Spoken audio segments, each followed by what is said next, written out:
It's such a wonderful honor and a wonderful blessing to have our beloved and most respected Puja Sri Muji here with us today in this Yoga Mahakumbh. The Kumbh Mela is the festival of the nectar of immortality. That's what the festival is. Mela means festival, and Kumbh is the pot of the nectar of immortality. And that's what brings tens of millions of people from all over the world to this holy land at this time. And yet, that immortality, of course, is not of the body. We all know that whatever is born has to pass away, that the matter of the body will dissolve and disintegrate. So when we speak about the nectar of immortality, what is that nectar? What is it that's immortal? It's the truth of the self. And the nectar is that awareness, that knowledge, not just with the brain, but the experiential knowing of the immortal self. That's the nectar. And to have our beloved Puja Sri Muji here at this time is just divinely auspicious, because this is a time in which the saints and the sages come and they share the nectar. And yet the message and the teachings that Puja Sri Muji gives are so directly and immediately connected straight into that nectar of immortality, that it's just, I can't imagine it being more perfect. The satsang that he gives, the teachings that he gives, that send us directly inside into the source of that nectar, so that we drink it. We are nourished by it. We live it. And that nectar becomes our experience here on earth. So we're no longer looking for immortality of the body, because the identity that we have is already identified with that which is immortal. That true self, that soul, that spirit. It's such a blessing to have him here. I don't want to take any more time. His presence has been such a highlight at our International Yoga Festival in Rishikesh for the last several years. And so graciously, he agreed to come and to bless this Yoga Mahakumbh as well. So, on behalf of everyone, we offer our heartfelt, love-felt, devotion-filled thank you. Thank you. And after the satsang, I've been asked to mention as well that after the satsang, there will also be a beautiful offering of music from all over the world, a music of unity, a music of that oneness, of artists from Israel and Iran and Yemen, of different cultures, different countries, different faiths, coming together. They were with Puja Sri Muji last night, and we're going to be able to experience today a little bit of that nectar that they had together yesterday in the evening. So that will be immediately following the satsang. And with that, I turn it all over to our beautiful and respected Puja Sri Muji.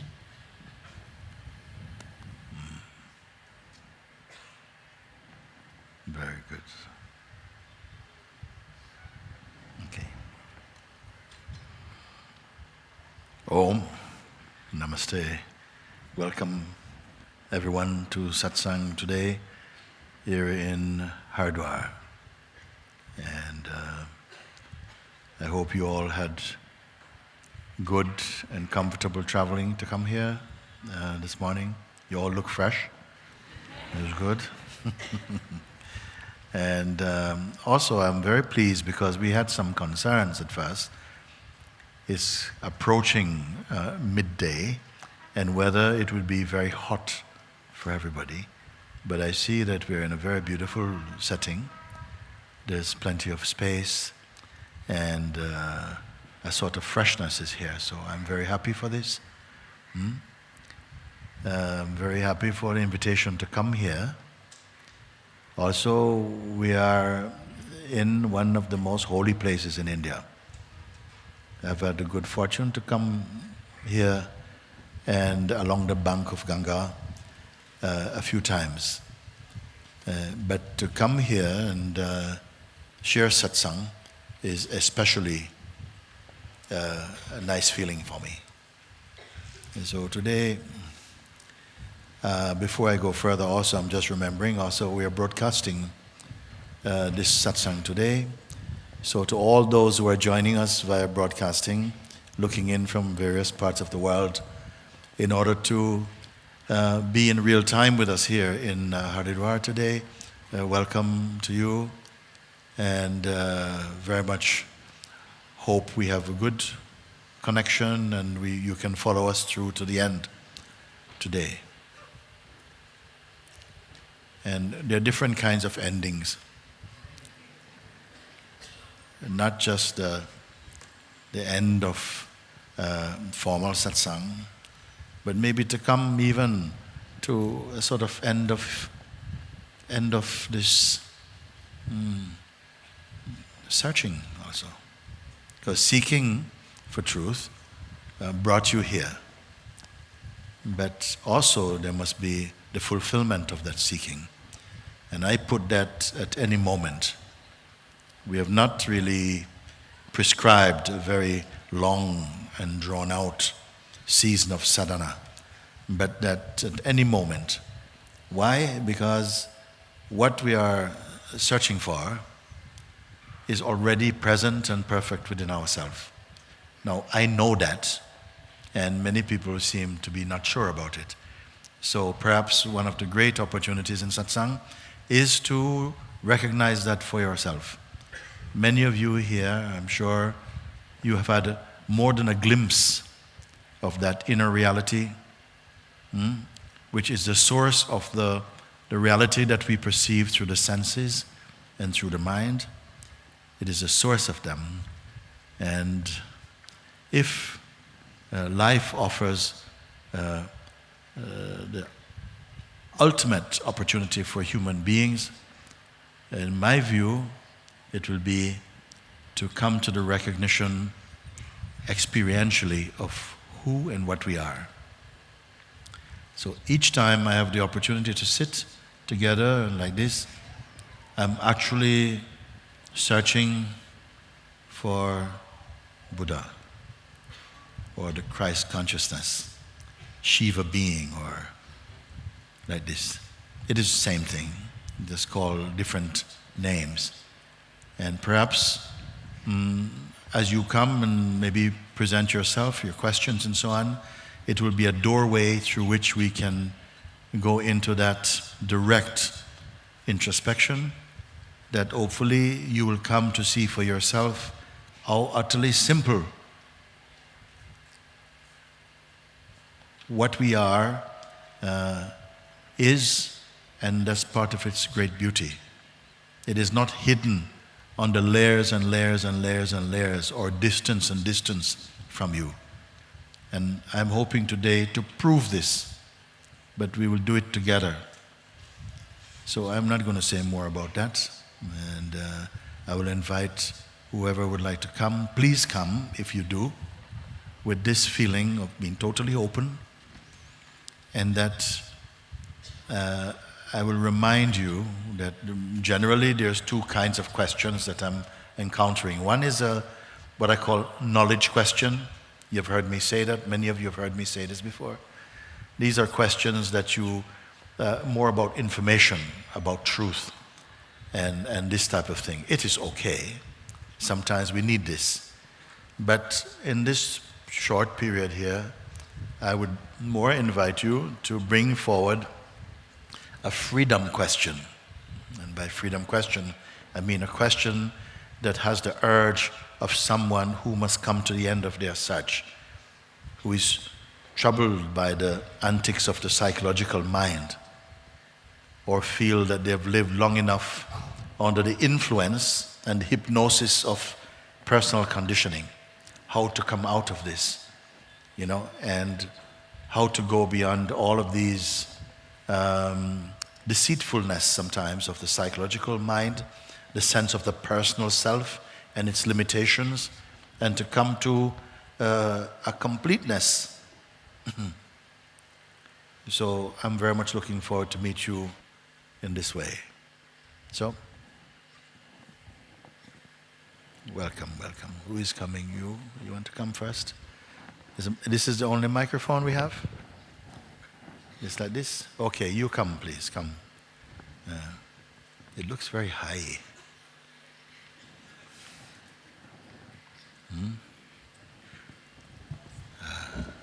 Namaste, Muji. Namaste. I have one question. How the singing of bhajans and mantras help us to awake and to... How does singing or the chanting of mantras and the singing of bhajans help us to awake? To awaken, you see. The singing of bhajans, the chanting of mantras, they help also to purify the mind realm, to help to purify.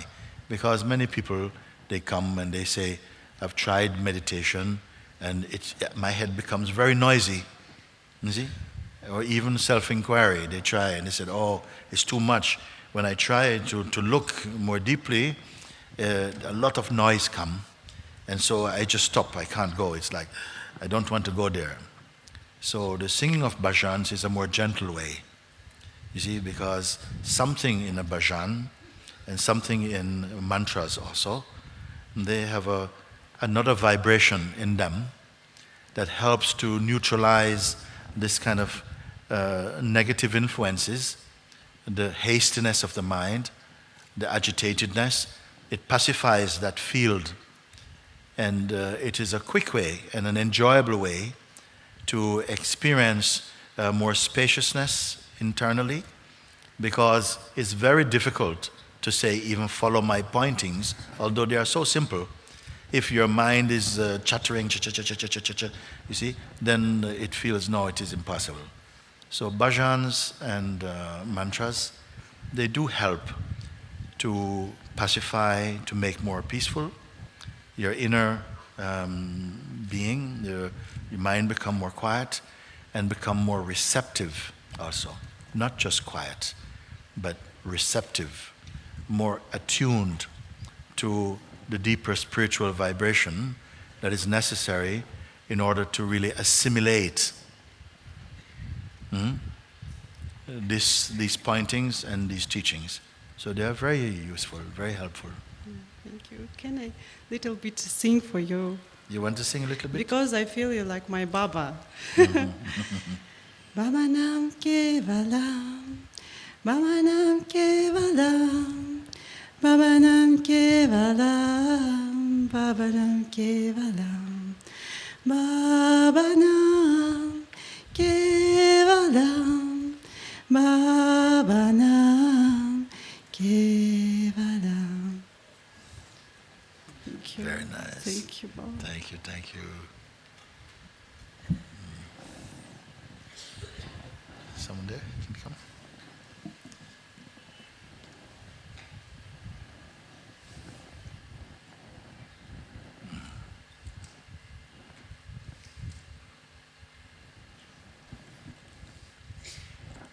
Gee, Hi. I'm feeling such a desperation to stop being myself, stop being this person. I was trying to speak to you yesterday. Today I'm leaving on the train. Yesterday there was still a day to wait for something to happen, but now there's no time. Ah, I have to stop. I don't want to continue to proceed being. Last year I met you. It was an auspicious event, yes. and I was feeling pushed into a place of not being a person. I walked around like this for 2 days, and slowly I came back into realizing I was being a person. And I've come back to spend this month with you, and I've been here from the start. And every day I'm feeling so easy to slip into being free of the person. Yes, yes. I feel it's coming back. It's something that becomes more natural, but I don't need to stop anymore. I just want to just be free and not oscillating anymore. I know it's normal to do this oscillation, but why to continue? Yes, yes. Yeah. In fact, even that you're not doing it, this rocking of person, presence, like this, you see? And because something also doesn't want to do it. Something feels, I'm tired of this, no? I'm tired of this coming and going, of feeling completely pure and in harmony and fluid and happy. And then next moment back into the noise of this kind of inner chatter and foolish thinking and so on. So, if we were to look at both of these extremes, one, when you're in the heart, the feeling of just, I'm here and everything is fine. You know this feeling very well. And this is why you want to be there all the time, because you've experienced how beautiful it is, no? And on the other side, it seems like some movement takes you back into the mind and the sense of the person and the person's preoccupation with themselves and projections and judgments and insecurities and so on. Very unpleasant state. And to think that for much of our life, we lived in that state. We're even seemingly comfortable and described ourselves in terms of that state.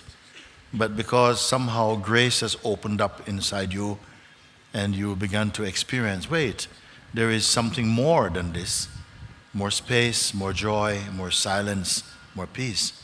Then, something preferred, and I want to be more like this. Then how to stay more in this region and not in that one? You see? Well, you are in a place, there's a third position whereby both those extremes are seen. Can I say like this? Something knows both extremes. One is a very peaceful place, the other side is more erratic and scratchy, no? But that which observes them, that by which they are both seen, you see?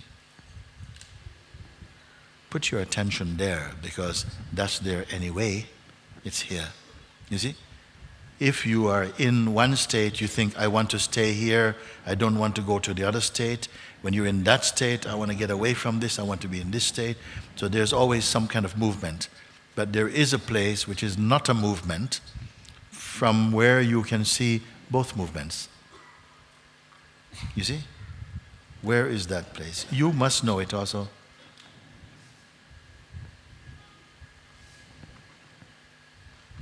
It is a silence, it's a stillness, but it is overlooked.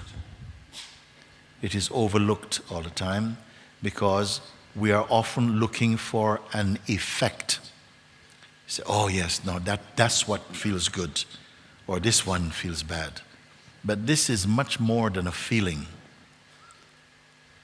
It's more like a feelingless feeling. If you can get what I'm pointing. It's like it's here. And I call that place the space of pure presence. That is always here. When you say I, it is referring to consciousness. I, consciousness. Not person. This consciousness, or another name you may call it, is presence. It is not person, it is not personal. Okay? Nobody gave it to you. It is another name for consciousness. When you say I, it signified consciousness. But later, that consciousness got identified with the instrument, the body, which it needs in order to taste experiencing. I have to say this for the moment. I know that it feels maybe floating over your head a bit, but I have to say this thing for everybody. So the consciousness got identified with the body and then believe I am the body. Once it believed I am the body, then other information could come. Other conditioning began to enter through the door of that identity. And it developed into the sense of an autonomous, separate being, also arising as I. But this one we call the I concept, the I person, and it is personal. And it is this one that consciousness got converted into the idea of itself as person. For everybody this happened, even if you were a Buddha or a Christ or whatever, it happened at some point that the consciousness was compelled to identify with the body for a time, and the belief I am separate, this is my private life.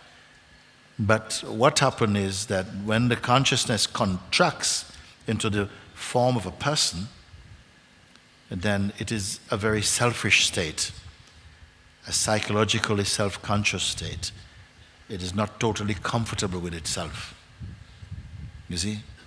And it tends to be selfish, to be insecure also. It has other qualities of consciousness. It's also creative in expression. This is fine. It can laugh and cry, and all the emotions and expressions are available. But because the consciousness is behaving in a very contracted state as a person, then it is not free as it imagines itself to be.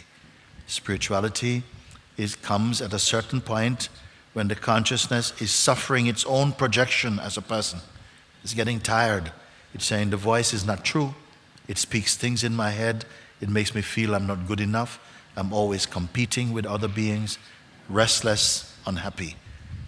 When you come to that stage in your life, then an aspiration to be free from the limited influence of the psychological mind begins to create a sense of separation. And this separation is the beginning of what we call our conscious spiritual journey. You're in that journey. You may call it the recovering consciousness, because it's waking up from the sleep of personhood. It's becoming a new state I call the state of presence, which is original to itself. In the state of presence, the senses are still functioning quite naturally, normally.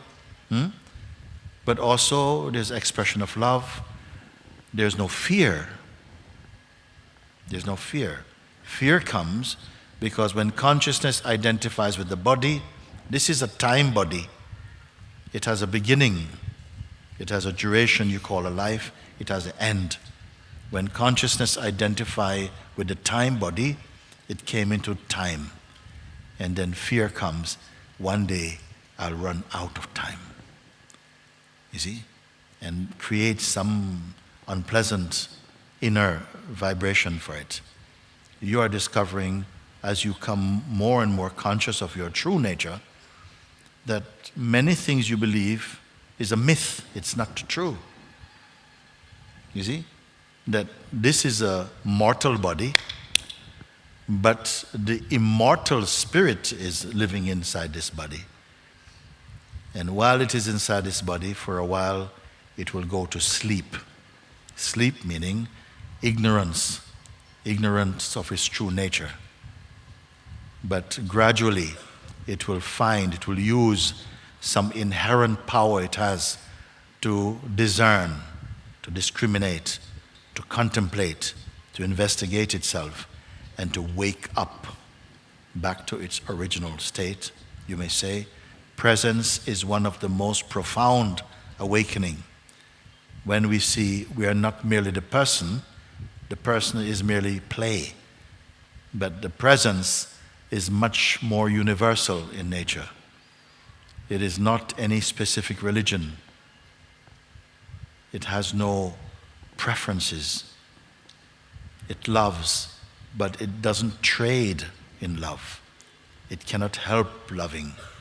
It is by nature free and open, unafraid, peaceful, kind. It knows. It does not die when the body dies. It knows these things. Where does this knowledge come from? It comes from within itself. It comes like that.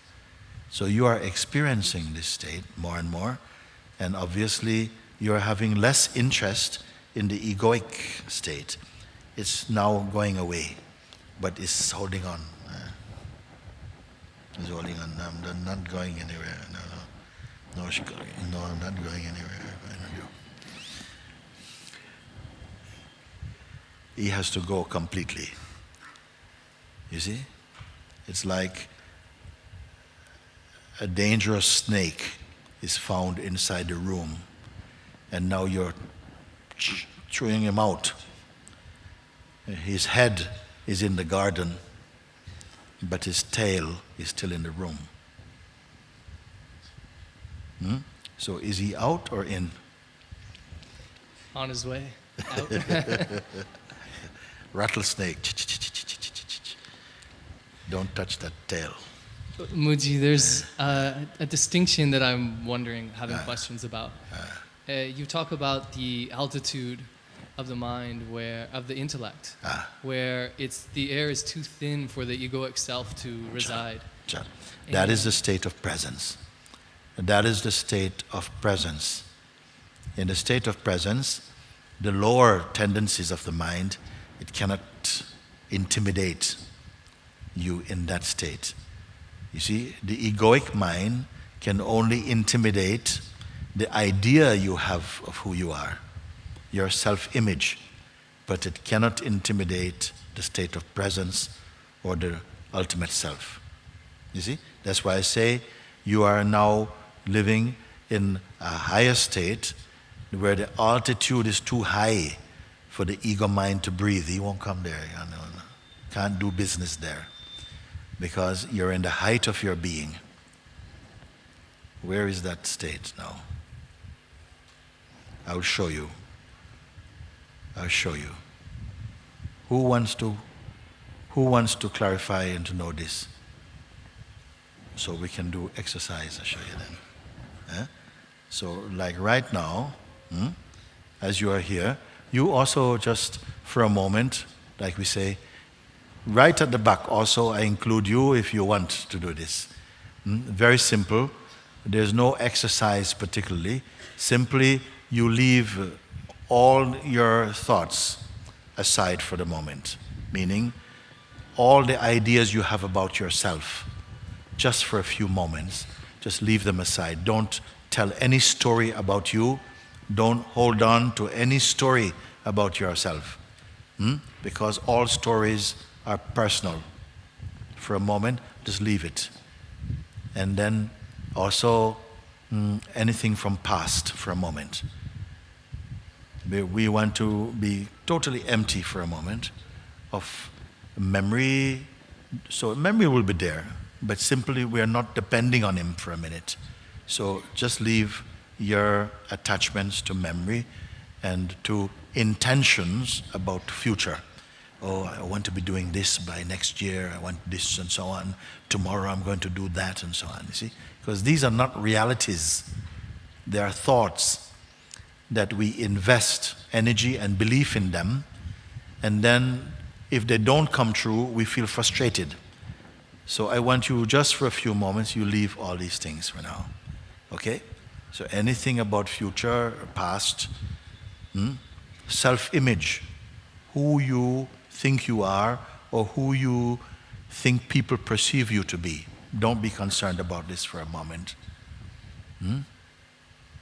So be entirely empty of any mental content for a moment.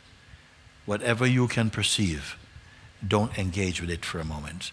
So we are stripping right back until there's nothing else to take out. We are together on this, on the same page with this? Yeah. So it's not difficult, you see, not difficult. Then you have given yourself permission to allow this for a moment. I'm not holding on to anything at all. And when you're not holding on to anything, also, don't be expecting anything from what I'm speaking. Don't be expecting anything. And don't be waiting for anything. Now you see internally, your space, there's more space now. There's more space. Don't go to sleep also. Now feeling empty, sometimes you start to feel sleepy. No, not sleep. Be totally present, not identified, not attached to any particular state for a moment. Leave everything, okay?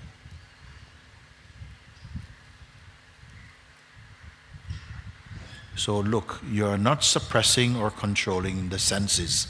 Let them function according to their own life and law. Okay? And you're not picking up any new concept. No new concept. Put everything down for a moment. You will get them right back when we're finished our exercise. You can pick up back whatever you want. But for now, leave everything. And now, feel. Is anything missing? Are you in a state of suffering? You're empty of belief, of past, identity, intention, memory. Just for a moment, leave everything. Why am I asking this thing? Because all these things came after you, meaning they are not original, okay? And they are subject to change. Now only you are left now. What is here? Are you dead? Are you suffering?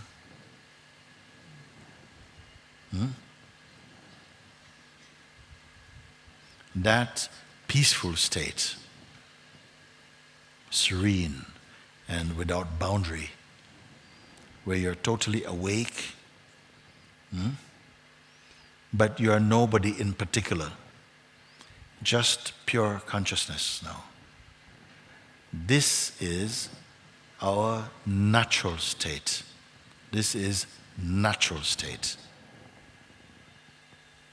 Not sleeping, not doing, not competing, not remembering. Empty, you see, like this. Not waiting.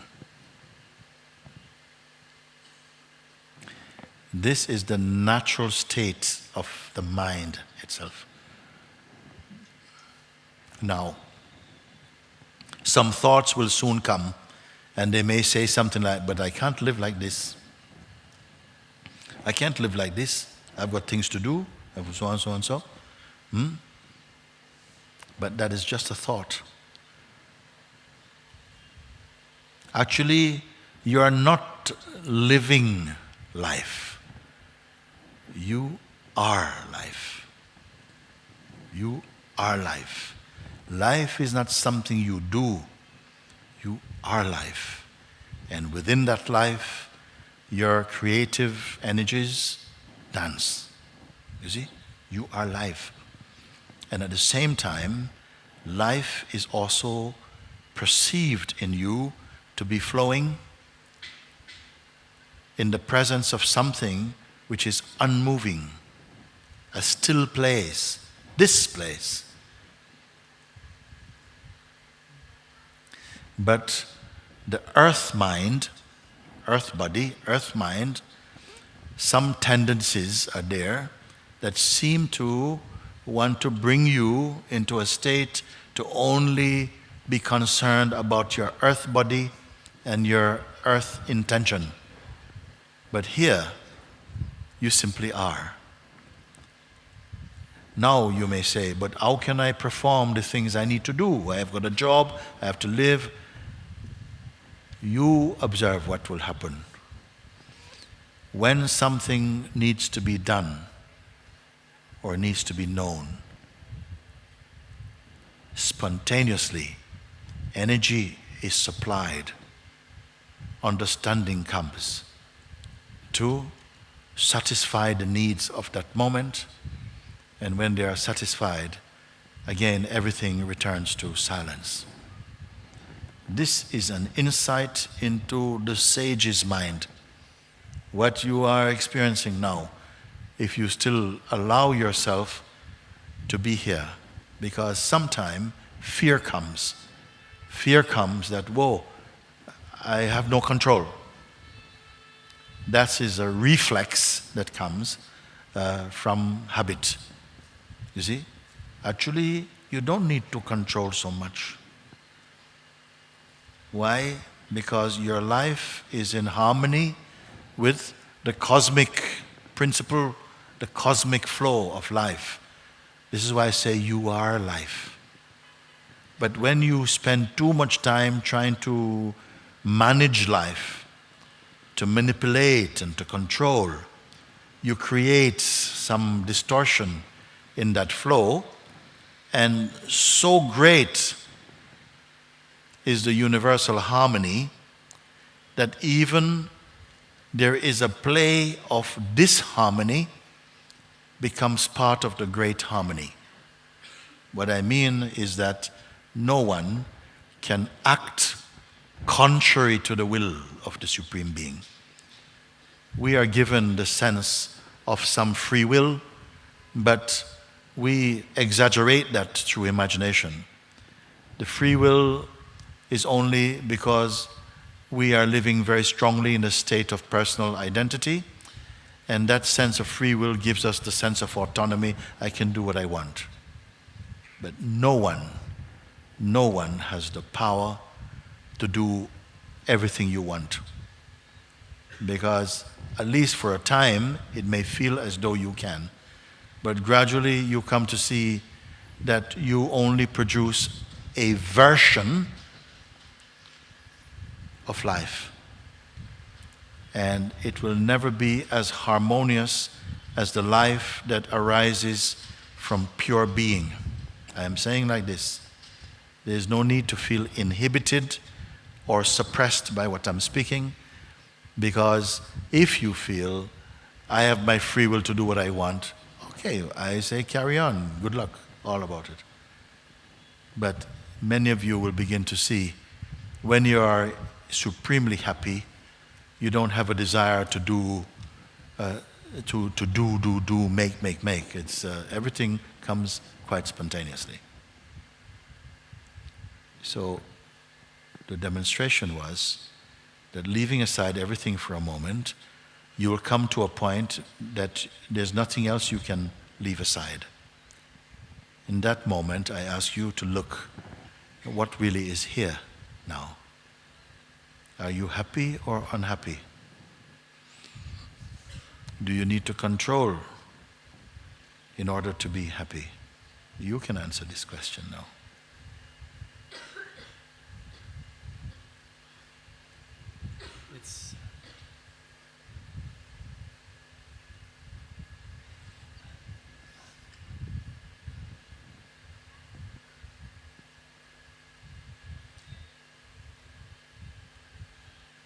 I wouldn't know what to do. I couldn't think of a preference. You can't think of a preference. No. You can't think of a preference because right now there's nothing to prefer. If it comes a moment when there's something, the energies want to move in a certain way, you will suddenly feel, I want to move in this way. This is not natural life. You see, you will not feel, I want to go this way, but my body wants to go that way. When you're in your harmony, whatever arises inside your heart, you will feel this is totally natural for me. I want to say thank you, Guruji, because I've always had a difficulty with teachers, a stubborn and rebellious child. But for you, I have such a gratitude, such a appreciation. Thank you. Thank you, thank you. I would like to say one more thing. It's okay, you can sit. I want to say one more thing. Because sometimes the people feel that if they opened up to this possibility of really merging inside their heart energy, then they are going to change so much, and there are many things we have done in our life or are engaged with that it's going to have to stop. I said, that's not true. Who told you this? There's a fear in people that if you relax into the full discovering of your nature, it means to amputate your life before. I said, that's not true. The life before was also the expression of consciousness. Even the egoic life is an expression of consciousness. Because in reality, nothing belonged to ego. It is just a thought. Okay? For example, many years ago, I was myself studying martial arts. I enjoyed it very much, no? And painting also, making paintings and so on. And when this transformation started in my life, for a while I didn't paint, no martial arts, and gave it up for a bit, no? I realized something, that all the things I've been doing in my life was an unconscious drive to find what I'm finding. Okay? But in martial arts, what I learned in this time, it has followed me all the way till now. About natural harmony and balance, and no mind also. Became much more alive through the experience now than before. Before in dojo, master would say, but just be empty. When you come into dojo, you come empty. And we try and say, okay, I'll try and empty something. But I never fully understood that until I discovered this. So this is empty, is it? Huh? Then also, what was true painting? Many artists, they look, and your way of looking and observing nature and so on becomes very acute. You have many different ways that you can see. That continues also to be in this life also, the different ways of looking at life. So all of it gets merged and used in your conscious existence also. So there's nothing for you to, the only thing you are going to lose is delusion. You cannot lose what is true. You cannot lose what is love.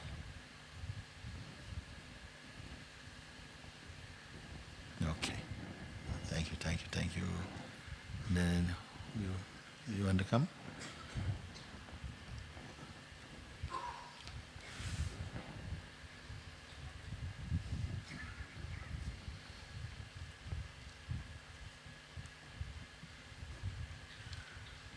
Namaste. Namaste.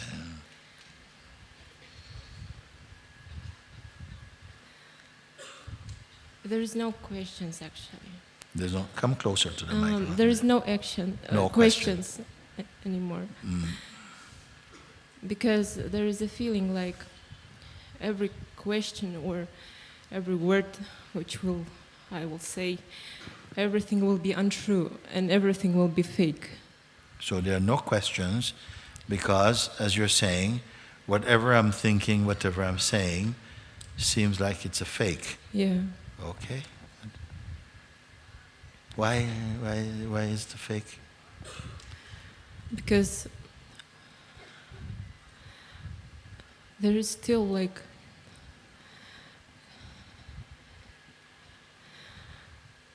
belief and illusion of separation. And Because there's still the belief, an illusion about separation from what? from you.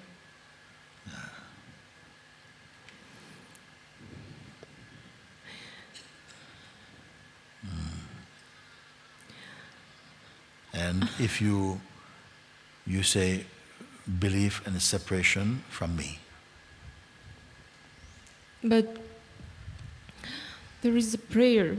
I think it's not even a question. It's just something from heart.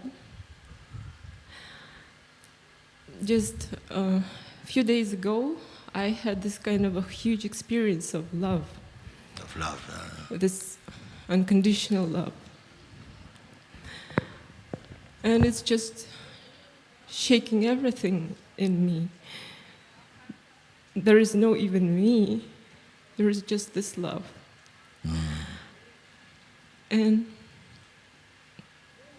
to everything, to everybody, to all these pains and suffering that was before. And I'm seeing all this kind of experience that is given by God, and it's given with so huge love and with so huge care about me. Is it, you say was, is it gone? Love, you mean? No, love is not gone. Because all what I was searching for, like all these desires that was before, behind all of this, there was only one desire: to find you, to be one with you.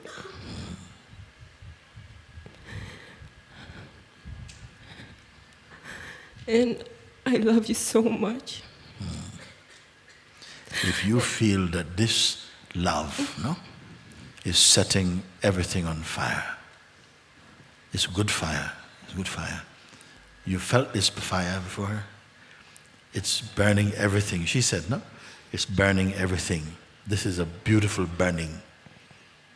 Who has had this fire? Yeah, it's a beautiful fire, isn't it? Nothing can put out this fire. People go and jump in Ganga in the night. It will not put out this fire. This fire is real fire. This fire is burning inside, started from inside out. Most fires start from outside, they go in. But this fire starts from inside. And what you must do is just be open to it. And say, thank you, Grace, for picking me up like this. Don't leave anything unburnt. It's a beautiful burning. Beautiful. I say, step inside this fire of self-discovery. This fire will not burn you. It will only burn what you are not. You see? In the beginning it feels, oh, it's terrible. Oh, I'm so sad. You see, but gradually it's becoming something very different from you expect. It's removing ignorance, it's burning ignorance, it's burning suffering, it's burning lies, you see? And what is left?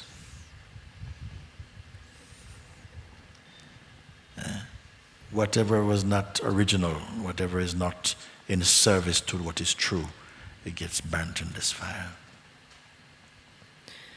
I just don't want to take anything for granted. Ah, it's good. It's good. Because every word which you're saying, it's like, it's precious. And I'm just asking, I want never lose this urge. Mm-hmm. I don't want to never lose this urge till it finish me. I know that sometimes this kind of words can sound very pathetic. Yes. But I'm just asking about only this. Yes.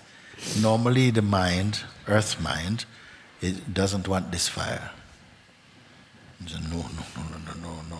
Don't want this fire. Must be something has happened to you, that something has opened enough to say, yes, this fire is ablaze in my heart. It's the fire of God, this fire of truth. And it knows what it's doing. It's setting you free, from lots of bad habits, from lots of just wrong things. So I feel very happy for you. Many people, when they see someone in this state, they say, oh, I'm so sorry, poor girl, look, she's crying every day, she's crying, poor thing. Let's find psychotherapists for her. You see? They have no idea what is happening. That this burning is a blessing in this world. I feel, I said it, it might sound poetic, I feel the world is waiting for someone who is unafraid of it. Someone who can truly love it like God's love. I say, don't keep reminding the world that it is horrible. Remind the world that it is beautiful and free, and it is a pure creation of the Supreme. I love you so much, and I don't want to be near to you. I don't want to be close to you. I just want to be one with you. But it is already one. We are one. In my country, we say one love.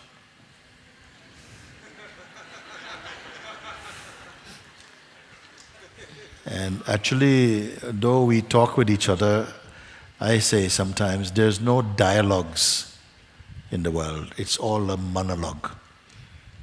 It's the one self is talking to the self about itself. But it doesn't know that yet.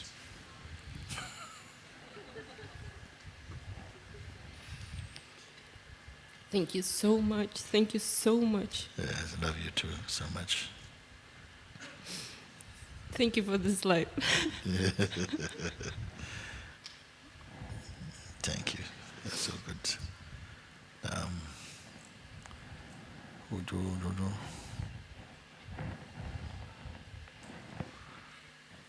Oh my God. No, okay, you come?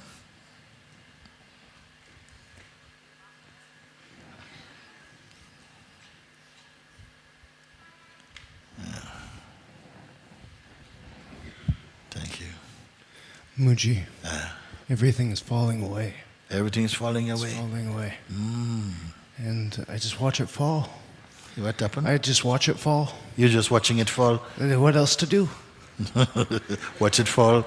And I don't know,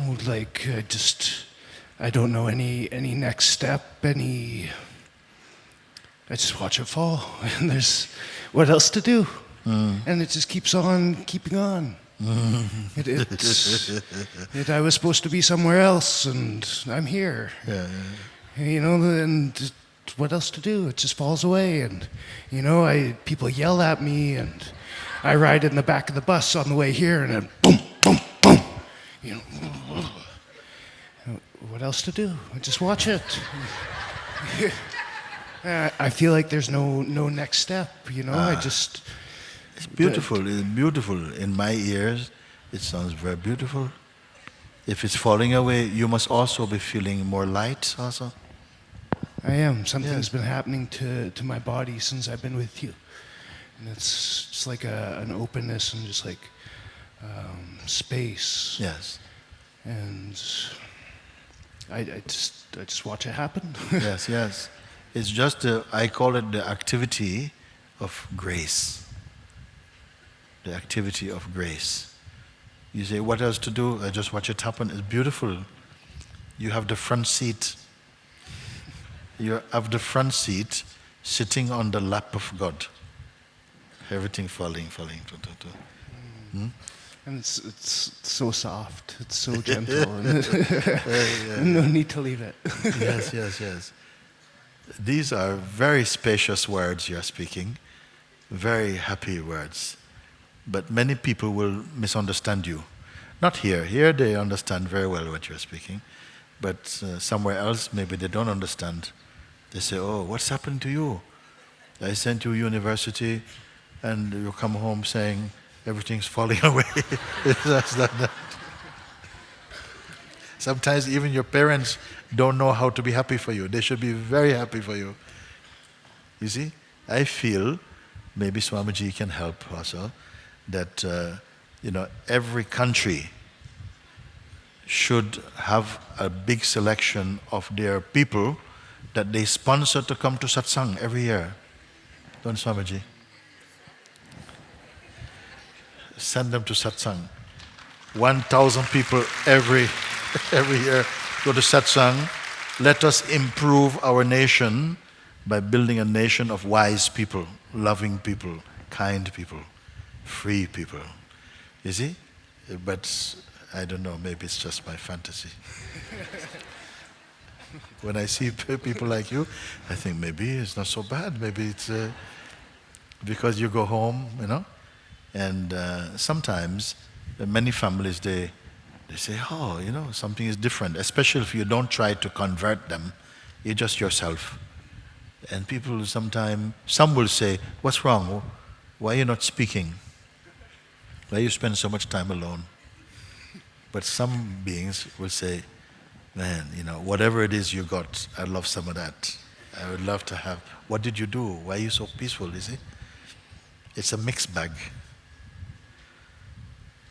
But I know that what you are discovering is something very beautiful. Beautiful. You're coming home to yourself. You're winning yourself back from a lot of delusion. I'm very happy. Because what you experience in the presence of someone like this is just love, you see.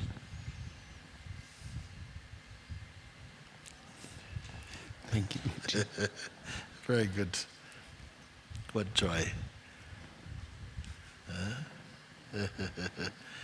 Who is coming from there? Somebody? Okay, you come in.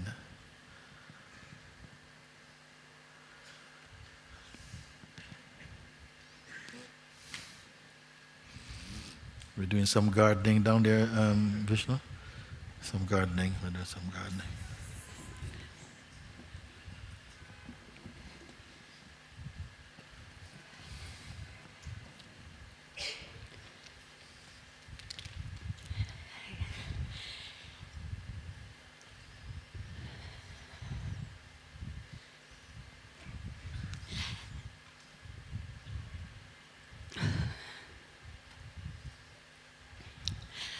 I don't really know what I'm going to say, but I saw you in London. You saw? I saw you in London. In London, okay, yeah. And I asked a question, and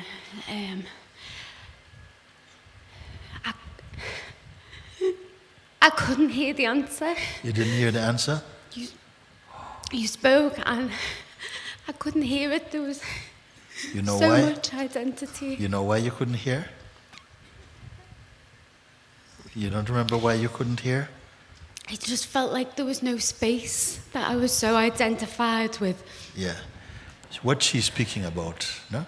I know it very well. You see? Because you ask a question,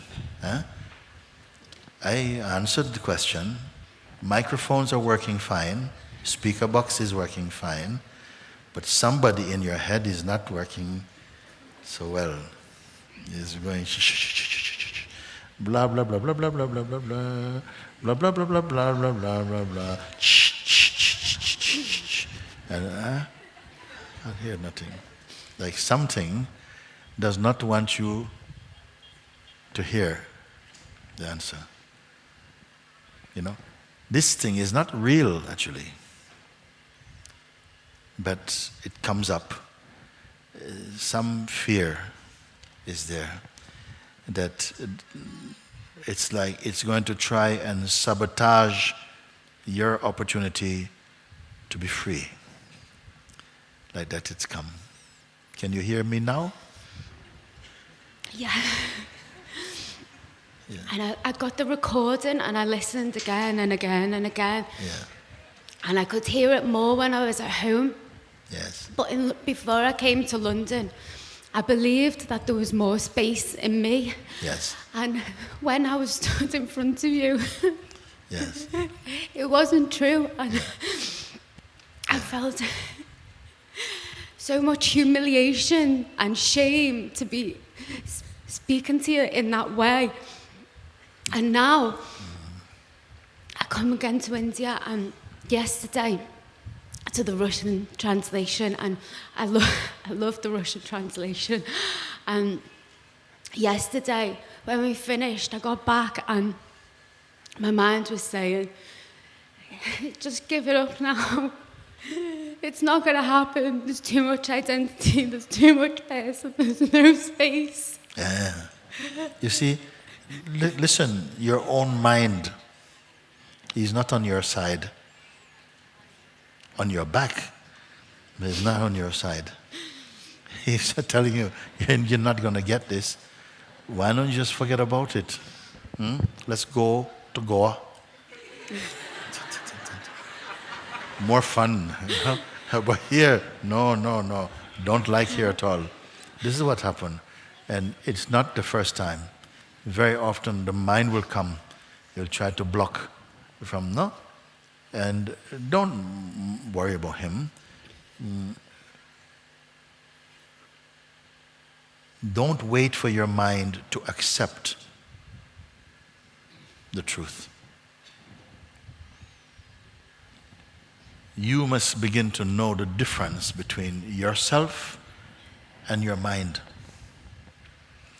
Why the mind feels so strong? Because you give him too much respect.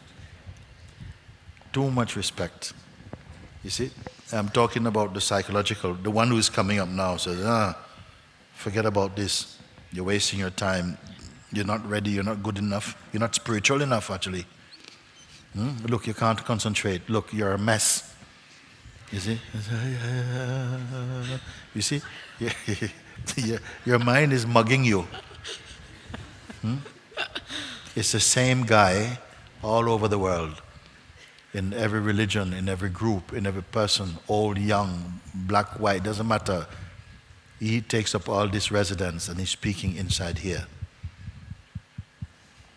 But you have to be inside here. You see?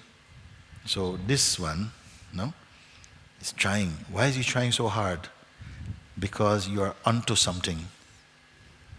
You're breaking free from its tyranny. He's the main terrorist. He's the main terrorist. Because he tyrannizes everybody. But he has a role to play in the game of existence. Because you have the power to transcend his voice. You have the power. Why? Also because you have the advantage, because you are already the self. Just the self is somehow distracted. When it believes itself to be a person, then it comes away from its power. And then this voice can speak to him. The serpent's voice. And he will work at you through doubt, through guilt, through fear, through arrogance, through the fear of, you may say, rejection. He will, all these things. If you have a weakness, he will work with this one to weaken you. But you are going to overcome totally. You do it, you see?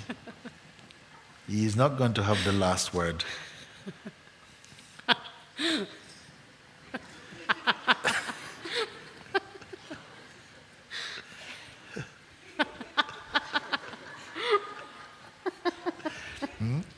Because he came with you to London, and then you came to India, come as well. Free ticket, come as well. And now you come now to Haridwar itself. He's still trying to hold on. Are you going to take him back to Rishikesh?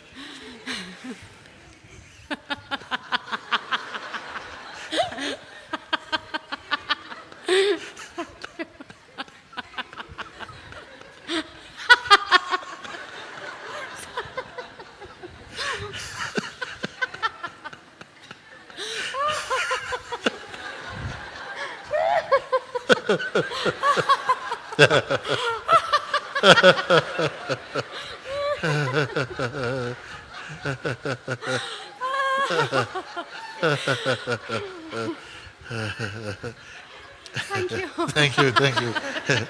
You leave him with me. I'll put him in the water, Ganga water over there.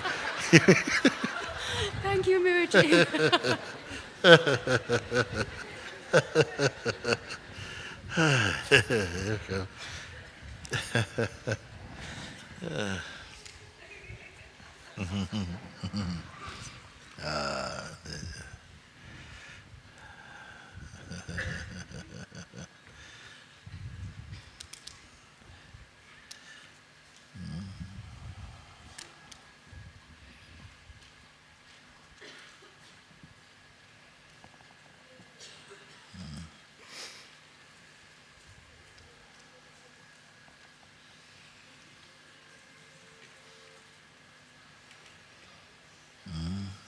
What is happening with you?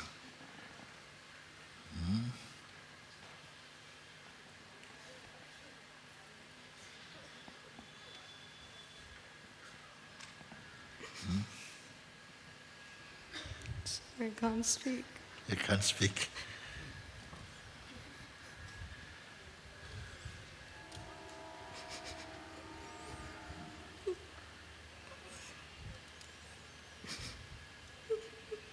That.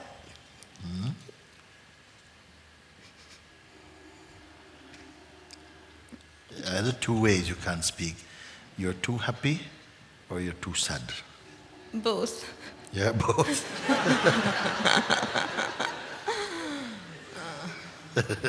I feel like I'm drunk on you. Yeah, drunk. But you can observe that. It's only sensation. You can observe that.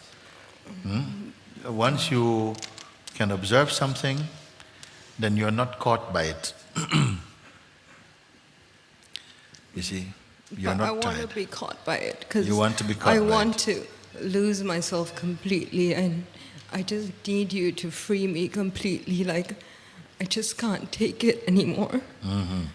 I just can't take it. Like, it's torture. What is torture? You can't. Just being myself. Yes. It's torture, and Yeah, it's not being yourself is torture. It's not being yourself is torture. yes. Your true self is totally perfect, pure, harmonious, happy, free. It is not being yourself that is torture. It's being a version of yourself, an idea of yourself. We have tried to be many ideas of who we are. And in a way, it is okay if we don't take it too seriously. Then we can play. From children we are playing. From we are children we are playing. And when we are adult, we are still playing. But then we forget and you take it so seriously. And then somehow you see, whoa, it doesn't work. This is a very strong game if you believe too much in it. You have to somehow, your mind has to be inside your heart. And then, yeah. So I spend a lot of time listening to you, and I sit in silence a lot. And what? I sit in silence a lot, Sit in and I silence. do kriyas. So I spend a lot of my day in that space. Yes. But the minute, and I'm really centered, but the minute I come out of it, Yes. it comes like an onslaught, and it's so strong. Yes. And it's driving me crazy. It never Okay. used to be like this. There is something that is not inside or outside. Listen. Huh? Where is the location of that which can perceive inside and outside simultaneously? Where is the location of that? Because you say, when I go in and I'm centered, then I'm in silence. When I come out, then trouble. You see? That which goes in and out, you have given it the title I. I go in, I go out. Okay? But I want you to watch. What watches the one that goes in and goes out?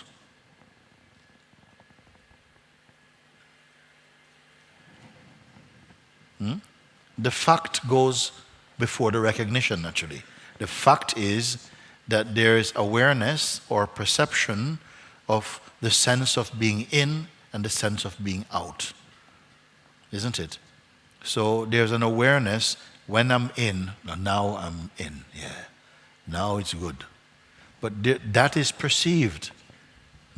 That is perceived. Then the sense of going out. And no. That is also perceived.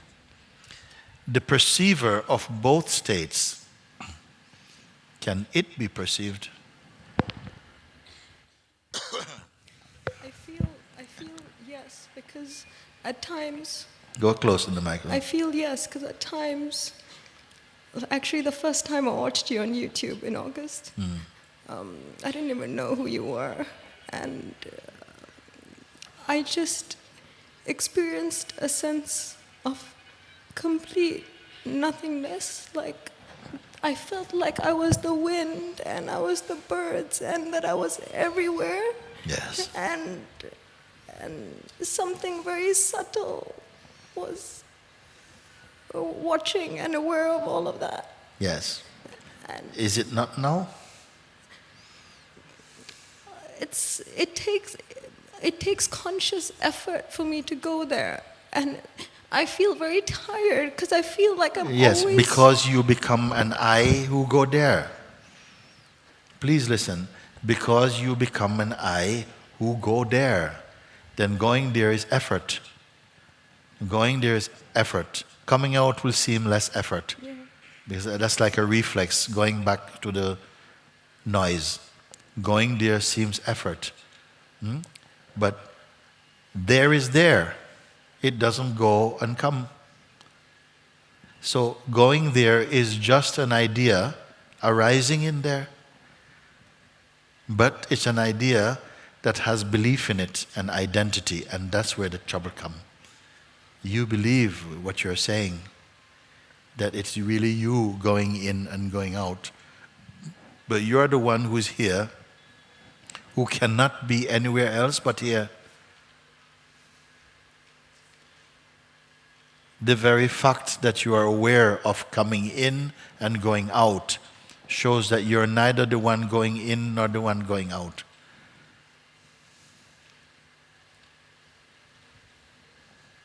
It's just habit. It's strong habit that you are the one coming in and out. You cannot be the one coming in and out.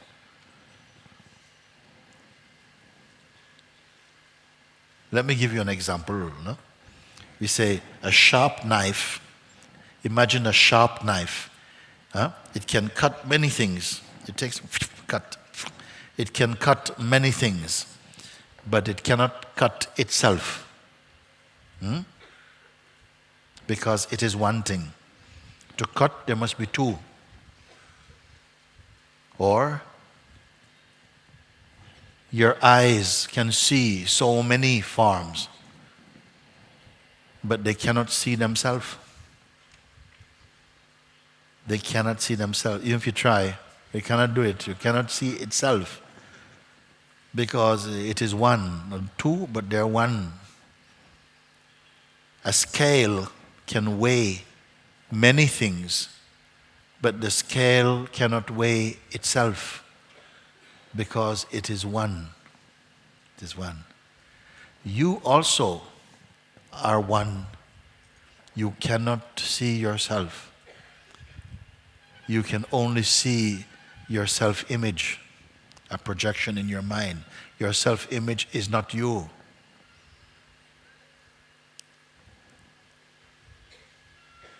St. Francis of Assisi, I was telling before, he said something beautiful. He said, what you are looking for is already where you're looking from.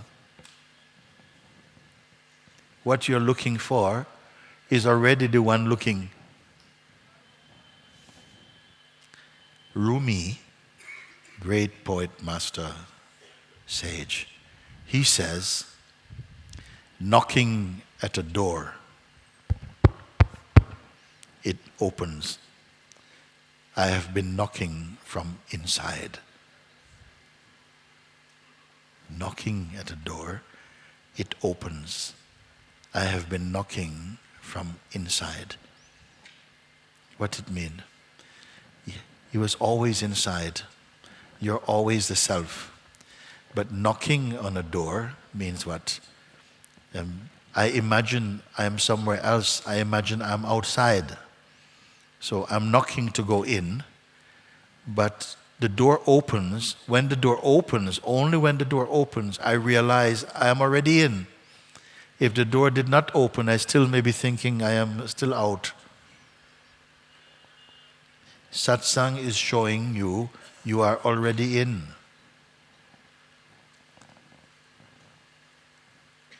Something that is very difficult to accept because you have identified with a mind which is very unstable. It's always moving.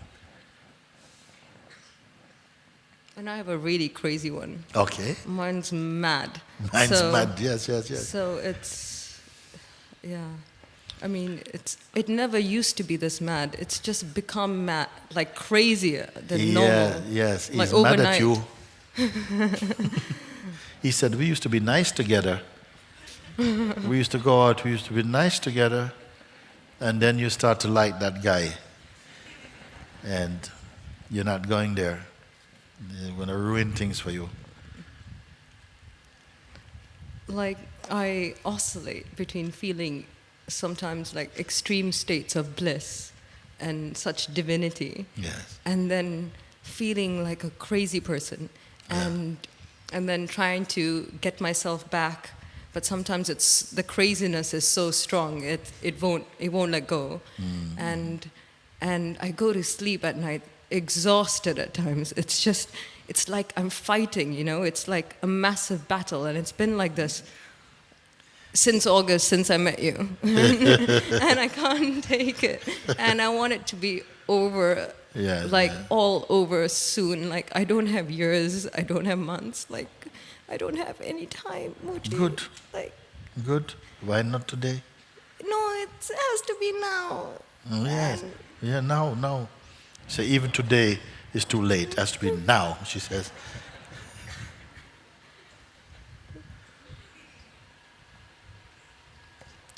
Don't desire any kind of mind. Please listen. Don't want your mind to be kind. Don't want your mind to be peaceful. Leave him. Turn to yourself. Be the one I'm telling you. Don't wait. You want the mind to be, oh mind, be nice, be gentle, be kind, be spiritual. Let's love Muji together. No. No. You see? So you cannot wait for your mind. This is one simple way, I tell you. Don't be waiting for your mind to be a good mind. Your very waiting is going to produce in him rebelliousness. Okay? Don't identify with mind. Don't identify with mind. Then, if he's bad, let him be bad. If he's good, let him be good. But you are not him. When you're not him, you're here, then he sees you're not responding. When he knows it's over, he will come and say, how can I serve you? Don't identify with your mind. Everyone is doing sadhana for the mind. You put attention on yourself. Stop trying to seduce the mind. Stop trying to kill the mind. Stop trying to control the mind. Just remember and be who you are, and the mind will follow. Because if you say to the mind, put your hand here, you'll go, no. If you say, okay, rest it like this, you go. If you say, put it straight out, you'll put it like this. He's not going to listen to you. And that can be a very long relationship. Okay? Waiting for your mind to be... Of course, sometimes when it's looking really bad, you'll meditate and the mind will be very peaceful. Okay? It's a game. You stay who you are. You can be without this psychological mind, but it cannot be without you. You know that. You must know that. Mind, psychological mind, is not going to be a good master.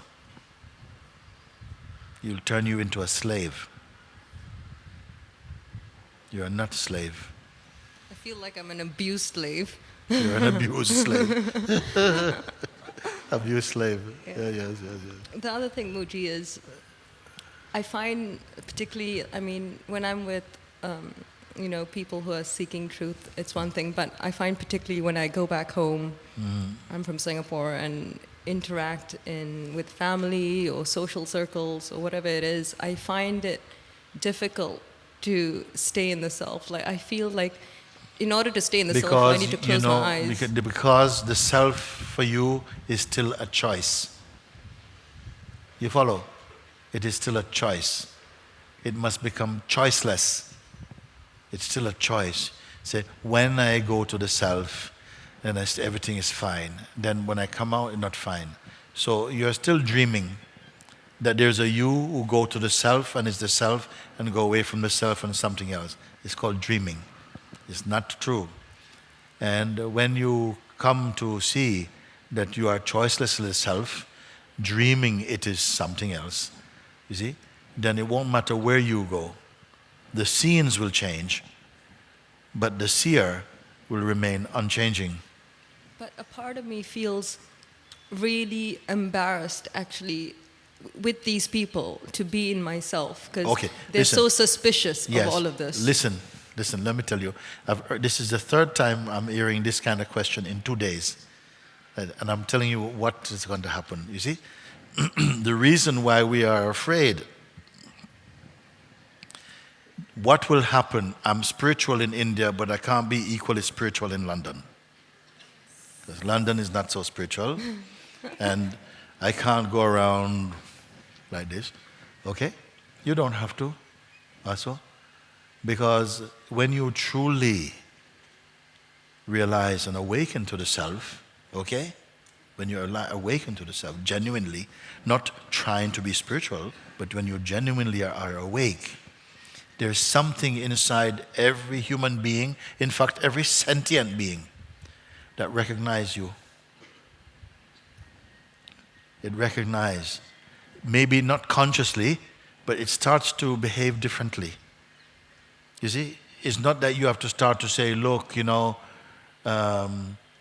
call me this or something, or, you're not requiring anything from anybody. You're not trying to be spiritual to anyone. You don't do anything. But still something inside them is going to react to you favorably or unfavorably.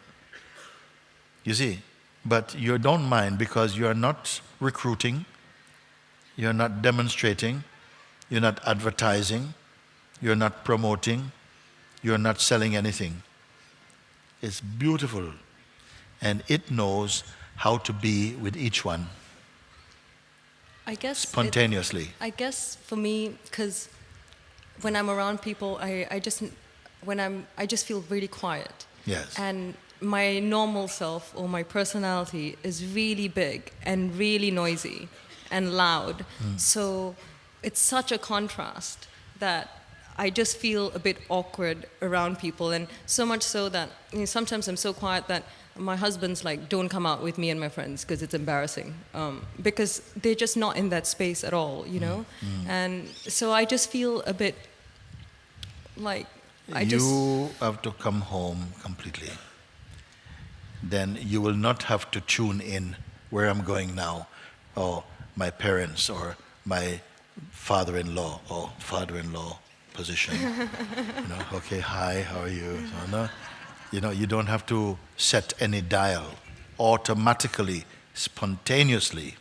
Even more than that, you're going into a mixed environment where both type of people are, and you will still be just fine. You see, if you are personality dominant, and then next minute more spiritual and so on, you don't know, which company you're going to be in. It is going to be such a strain. Nobody can do it. You have to forget about everything. Walk your way. Because even the animals get tuned into your vibration. Even the animals, they don't know anything consciously about satsang, but they know the vibration. Consciousness is our universal language, not Hindi, not English, not Spanish, none of this. Consciousness is our common language for sentient beings.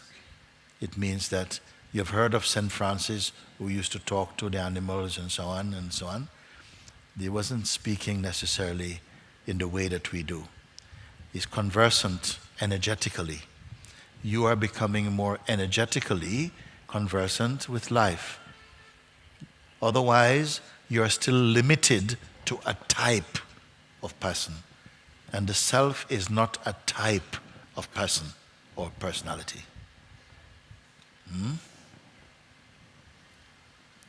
Thank you so much, Muji. Please bless me to put an end to the duality soon. That's all I want. Duality can play. Duality is not the problem. It's ego identity is problem. Duality, without duality, there's no experience. Duality can be there, but you must know the non-duality inside duality.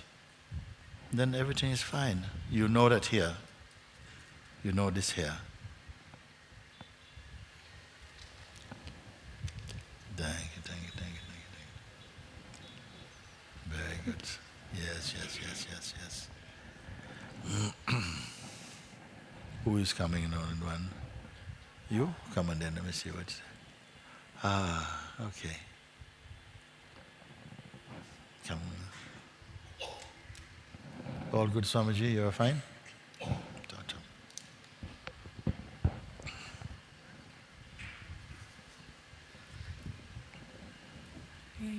Hey.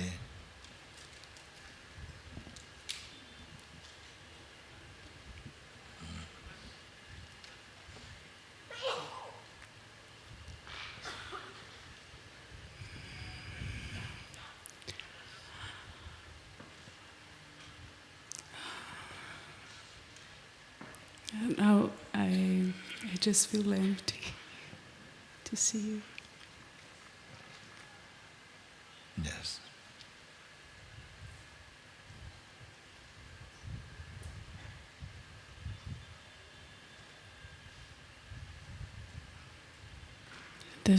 Just wish to not have any garment at all.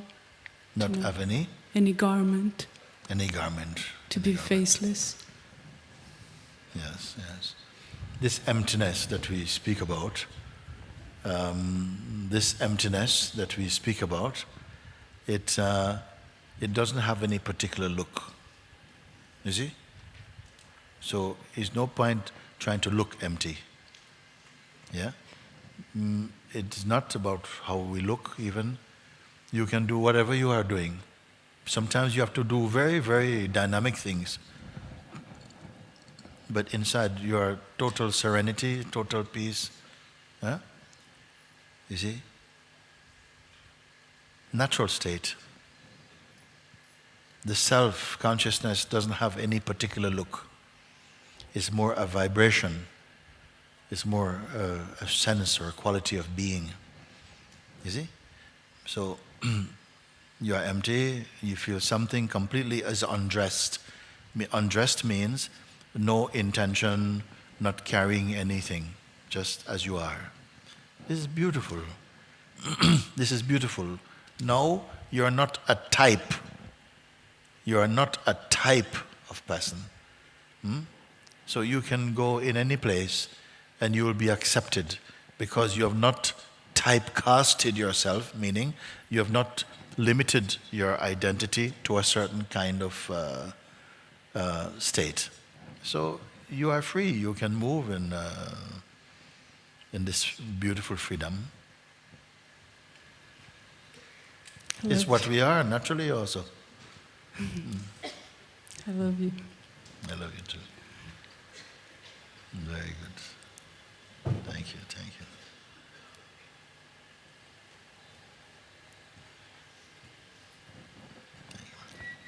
And I want just to, whatever it is that has to go, just to wash it off, you know. Yes. The best way, she said, I would want whatever it is that has to go. It will go. But that should not be so important. Most important is that you are centered in the truth. If you are centered in the truth, then what is false cannot stay with you. It's going anyway. You don't have to throw it, don't have to kick it out. It will not be able to stay with you. You see, you don't have to try and get rid. To try and get rid of something means you're afraid of it. So don't put too much attention on trying to get rid of things. More abide in yourself. Be absorbed in the heart. And the things, you lose interest in them. And if you lose interest in something, then it stops existing for you.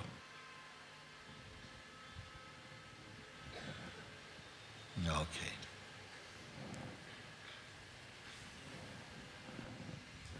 Who is it? Can you come?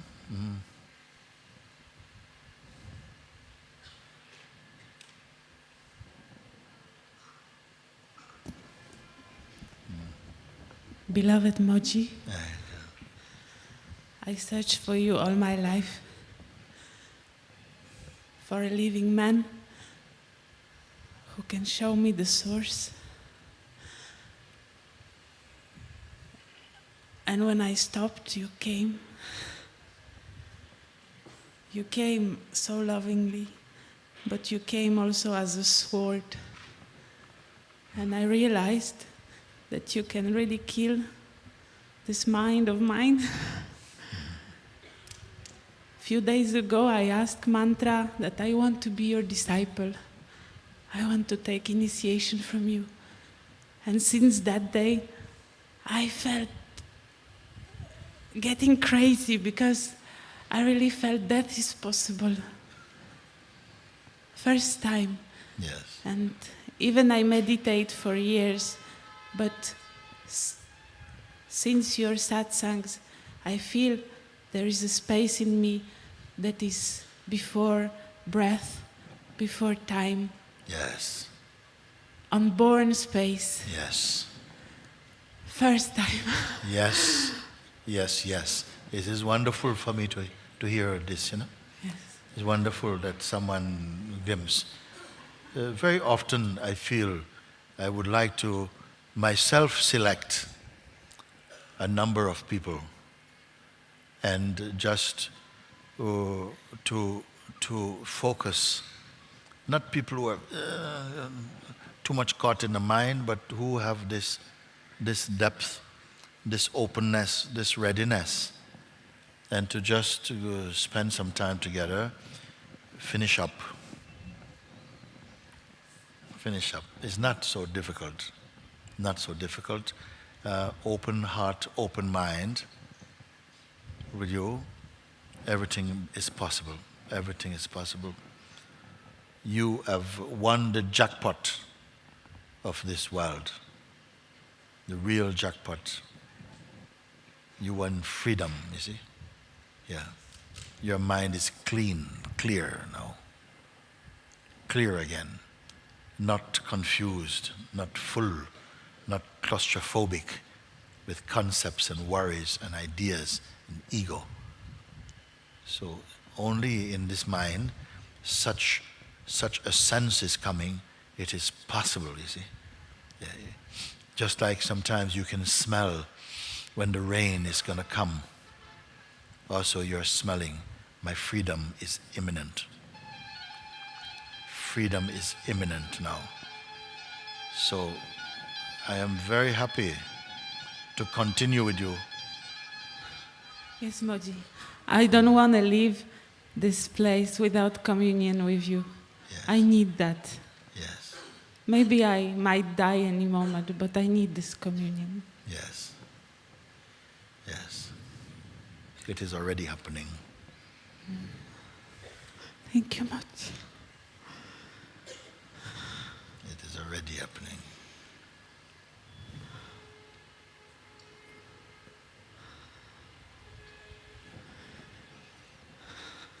Very good. Thank you. Was it you? Which one of you is it? You. Oh, there, come here. Don't look back.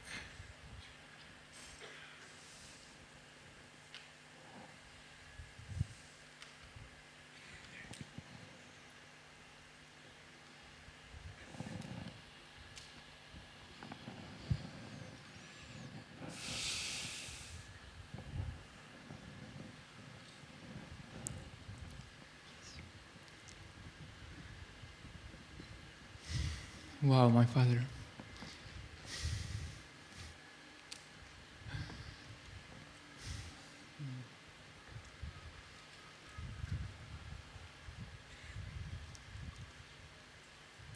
You are truly my father. You are truly my father. There is no doubt. Even though my heartbeat is now at psytrance, BPMs, like 150, 60, I don't know, but that's not important. 150, 60 is okay?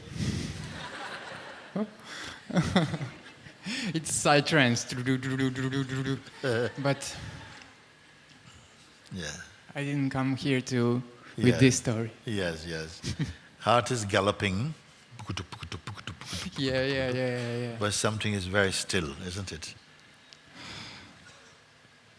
And is there something to die for? It is truth. And it's been calling me, wow. I feel even before time. You are calling me before time. Yes. It is wonderful. It is wonderful. That which calls you before time is timeless. It's timeless. Let time eat what is belonging to time, but you remain as timeless.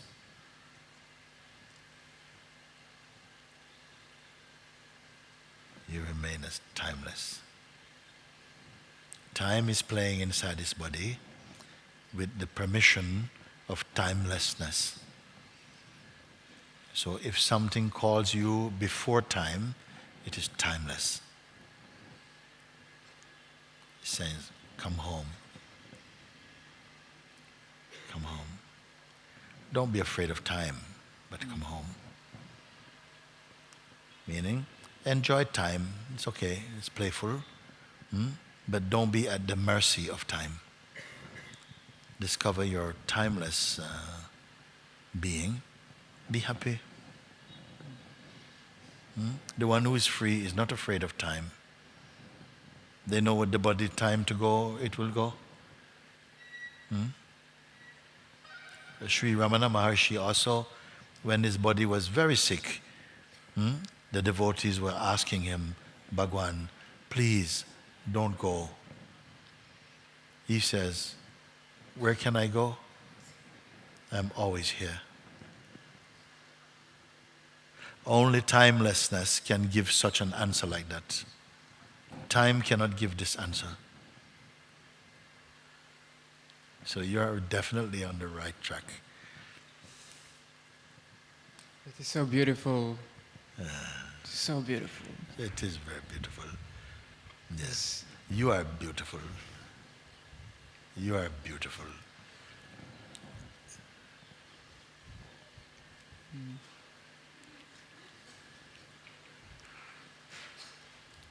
Anyone who has escaped back to timelessness is beautiful.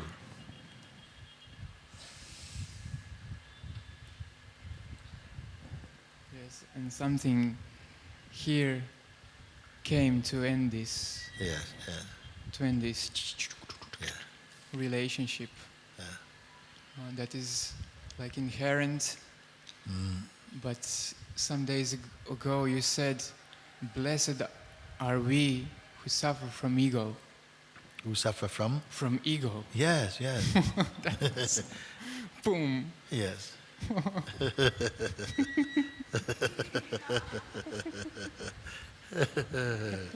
Yes, yes, yes. You got it. You got it.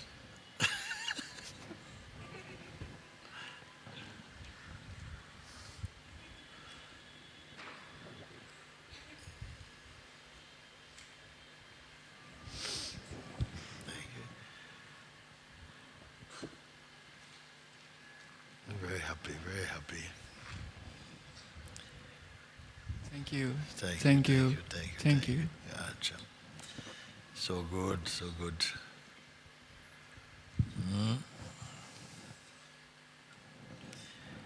I will take another 2 questions and then we will have some a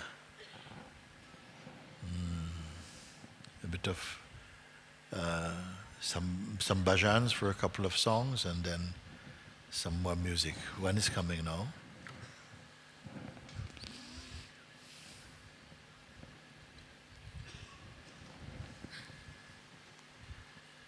Okay. Namaste, Sadhguru. Namaste, my love. I come because nobody can stop me. Thank you. Yes, yes, yes. We say, if you want to be happy, nobody can stop you. Similarly, if you want to be free, nobody can stop you. I'm so grateful that I can do this. And oh, there's so many other things I wanted to say, I forgot. You know why you forget? Because There's nothing it's to time say. to forget everything. I forget all about it. You spend your life remembering, and also remembering a lot of foolish things. You know, sometimes we remember such foolish things. Now you forget everything, and you find you're happy, actually. Let the cosmos remember for you. God will become your secretary. I can barely hear you, but I hear you. I thought when I came, Haridwar, no, I can't talk in Haridwar. Don't know why. And then I got, oh, Haridwar. I love Haridwar. Yes. It's beautiful. Yes. I choose myself. Yes. I want to tell you. Yes. And we're leaving in a couple of days, and I'm very happy to. Very good. Anyone who is going back with a face like this, then we're happy. Going back with a face like that, we're happy, we're good. We're good.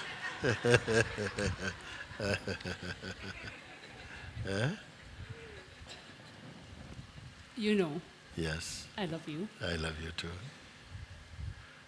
And you're coming with me, so Yes. it's good. Yes, we're going.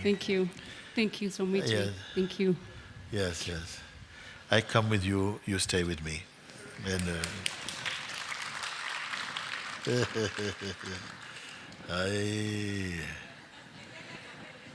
who is it? who really needs to come? Who really needs to come? Then come. I don't know who it is, but somebody come.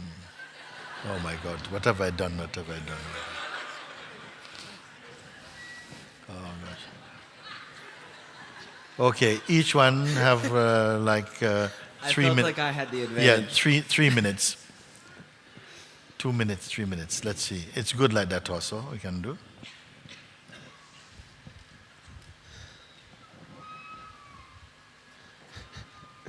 You've said that a couple times too. If you really have to come, just come. Yeah. Something felt kind of afraid of this interaction.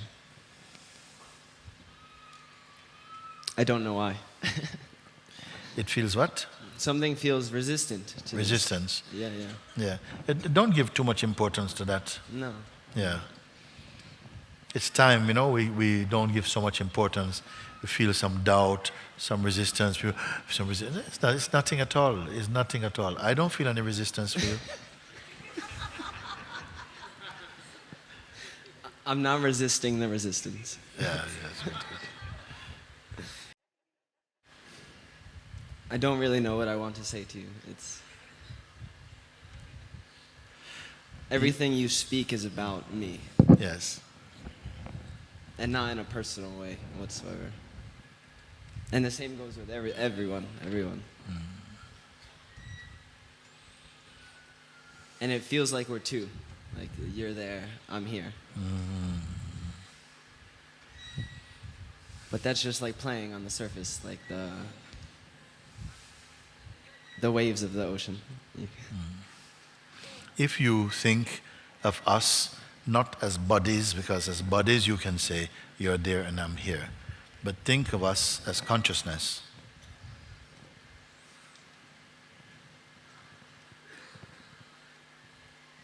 Then there's no separation whatsoever. There's no separation.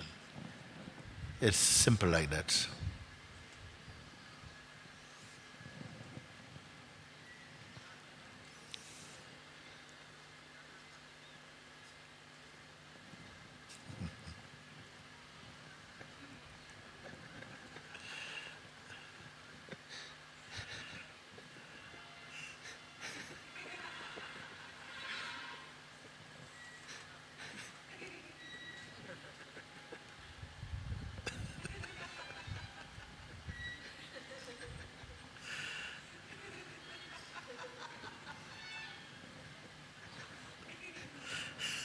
It's always been that way. Yes. Something keeps to try and like create like that where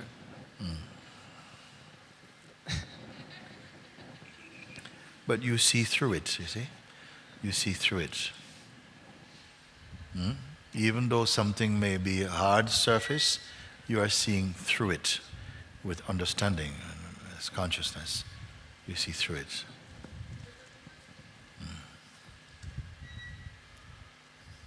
it's very easy to see through. Yes. When you're seeing as the source, from the source, as the source, then it is easy. If you see it from the surface, a lot of differences. But from the source, harmony, oneness. Is it like that? Yeah, I can see very clearly how there's so many things to identify with, like the sensations moving in the body, Yes. and just the feeling of having a body to experience. It's like very easy to Yes. like, identify. Body is not the problem. No. No. Belief in the concept too strongly, that creates then limitation, too much concrete. We can use concepts, but don't lock them, become rigid. Keep some space in them. Then you can use any concept, it's okay. Because you don't tighten, means you don't identify so strongly with them, and everything is fine. So even the concept, I am a body, there's really no, like I can say it. It's just a thought It's just a also. thought. Yeah. It doesn't help perception particularly, it limits it. Yeah. The body is also innocent, no?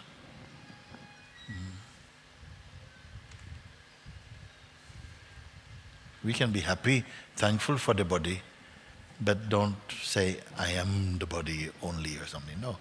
Body is part of our self, the limited parts. No? Very limited.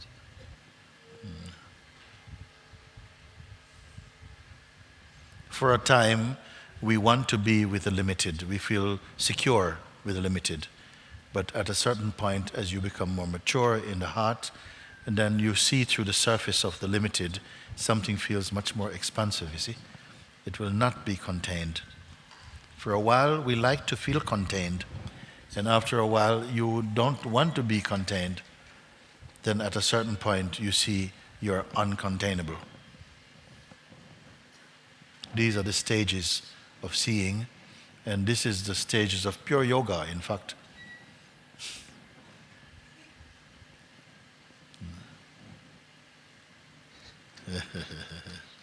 Okay.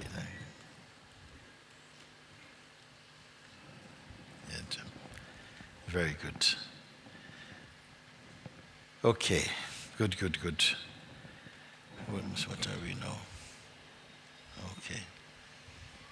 Okay, just you we will take, I think, and then... Thank you, Guruji. Mine was saying strongly not to come. Mine is was saying not to come with not this, to come, that it's yeah. going to be sorted out by itself, but I want to expose it. Yes. You know, for a long time, there's been this silence and this underlying peace. And Yes. grace is just carrying me, everything's taken care of. Yes. But lately, these last days, I've seen the mind is not empty. It's full of garbage. You're full of garbage. And I'm keeping a secret relationship with it. I'm hiding from you, and I'm keeping this. Yeah. Why you want to have relationship with garbage? Don't want to. I don't want to. It's something that, or it's keeping the relationship with me. I don't want anything to do with it. But this secret grip I have, and it must be some fear. And I want you to burn it as you've burned so many other things in me. But Yes. I don't know what it is, Guruji. Yeah. I don't know what it is. It's something fake inside. Yes. And I don't want it. Yes. Oh. Then go to the thing which is not fake. Something will be fake. Something is not fake. And it's also inside this body. Huh? Yes. Something is fake. And it's good. For a long time, you did not recognize this fake. And then you recognize the fake. And then the fake doesn't want to go. Okay? And silver bullet is not going to get rid of him. Yeah? You have to find the thing which is not fake and stay there. And mostly I am there. Huh? Mostly I am there. But these last days in your presence, Yes. it's even asking me to leave, you know, like you're not going to get it. You're wasting your time. Your opportunity passed. Who is it speaking to? Also. It's a ghost. Who is it speaking to? A ghost. Yeah, because there's no one here to listen. So why this A ghost power? is speaking to a ghost. Telling ghost stories. You are not a ghost. If you are going to be a ghost, be the Holy Ghost. But don't be just a mere duppy. You see? You are not a ghost. Something is speaking to something else, is believing, and deeper than this, there's an awareness of this conversation, but you don't need to go there. Something here is not a ghost. It is just, it is. It doesn't look like a ghost. It doesn't behave like a ghost. It doesn't smell like a ghost. This is you. This is the one I see when I look at you. This is the one I am conversing with. And it's beautiful. Can you kill that guy? I don't have to kill what doesn't exist. Yeah. Why suddenly this attention is going to this unexistent Because thing? it is, when the fire is going out, the biggest smoke comes. Something is going now, it's finishing, and it's trying to make the last attack. but he's running out of breath. He's got asthma. The ego's got asthma. Why you worry about him?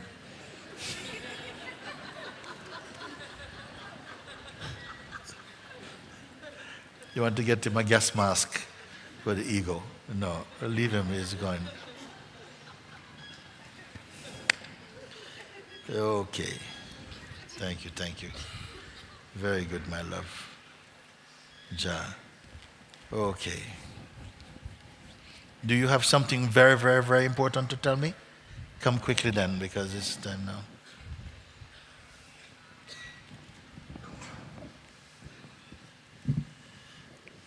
Namaste, Guruji. Namaste. I'm really happy with this opportunity to be talking Yes. so close to you. This feels very intimate because this is an intimate question. Yeah. Since I first saw you, it was last year in Rishikesh, we merged. There is not a shadow of a doubt about that. You merged and you entered and replaced what I'm not with you. Yeah.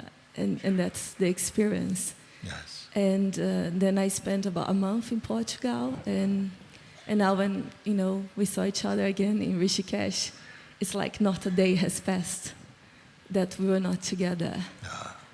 And I'm very, very grateful for this. And I applied for Karma Yoga last year, and it didn't happen. And then I did the Karma Yoga elsewhere, and it was all good. And this year I applied again, and I was being considered for 2 positions, and then all of a sudden it didn't work again. And at first the mind felt like, why I'm being thrown back into this world, and that's not what I want. But I just trust you so much that I trusted that. And everything became quiet again. Yes. Then I was invited to be part of the Sangha here in Rishikesh after I dropped the idea. And Guruji, I just feel like now so much space. Yes. That everything it's being watched, and I really, yesterday when I was bathing my feet at the Ganga, so much mental clarity came, which it's new, because usually I'm like everything is being embraced and taken in the heart, and that's not always so clear. But it's and yesterday it's like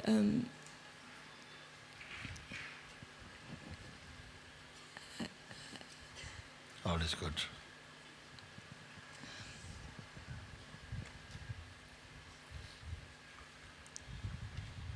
So what I want to check with you is that I am not afraid. I am at your feet. Whatever I am in this world, whatever I'm doing, I am there. I'm fully surrendered. I'm yours.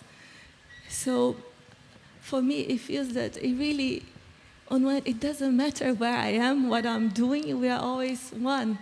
Yes. And there's no fear of embracing life anymore. There was before, it's not here. So I want to, and whatever you say, it's what I'll do.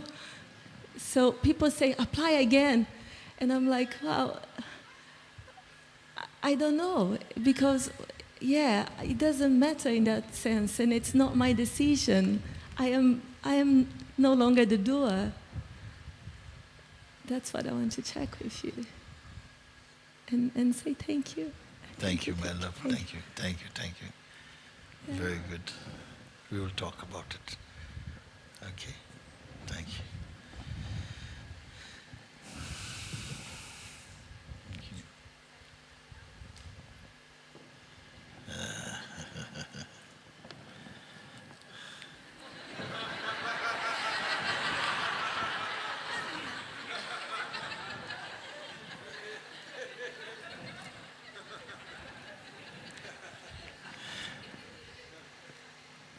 Thank you.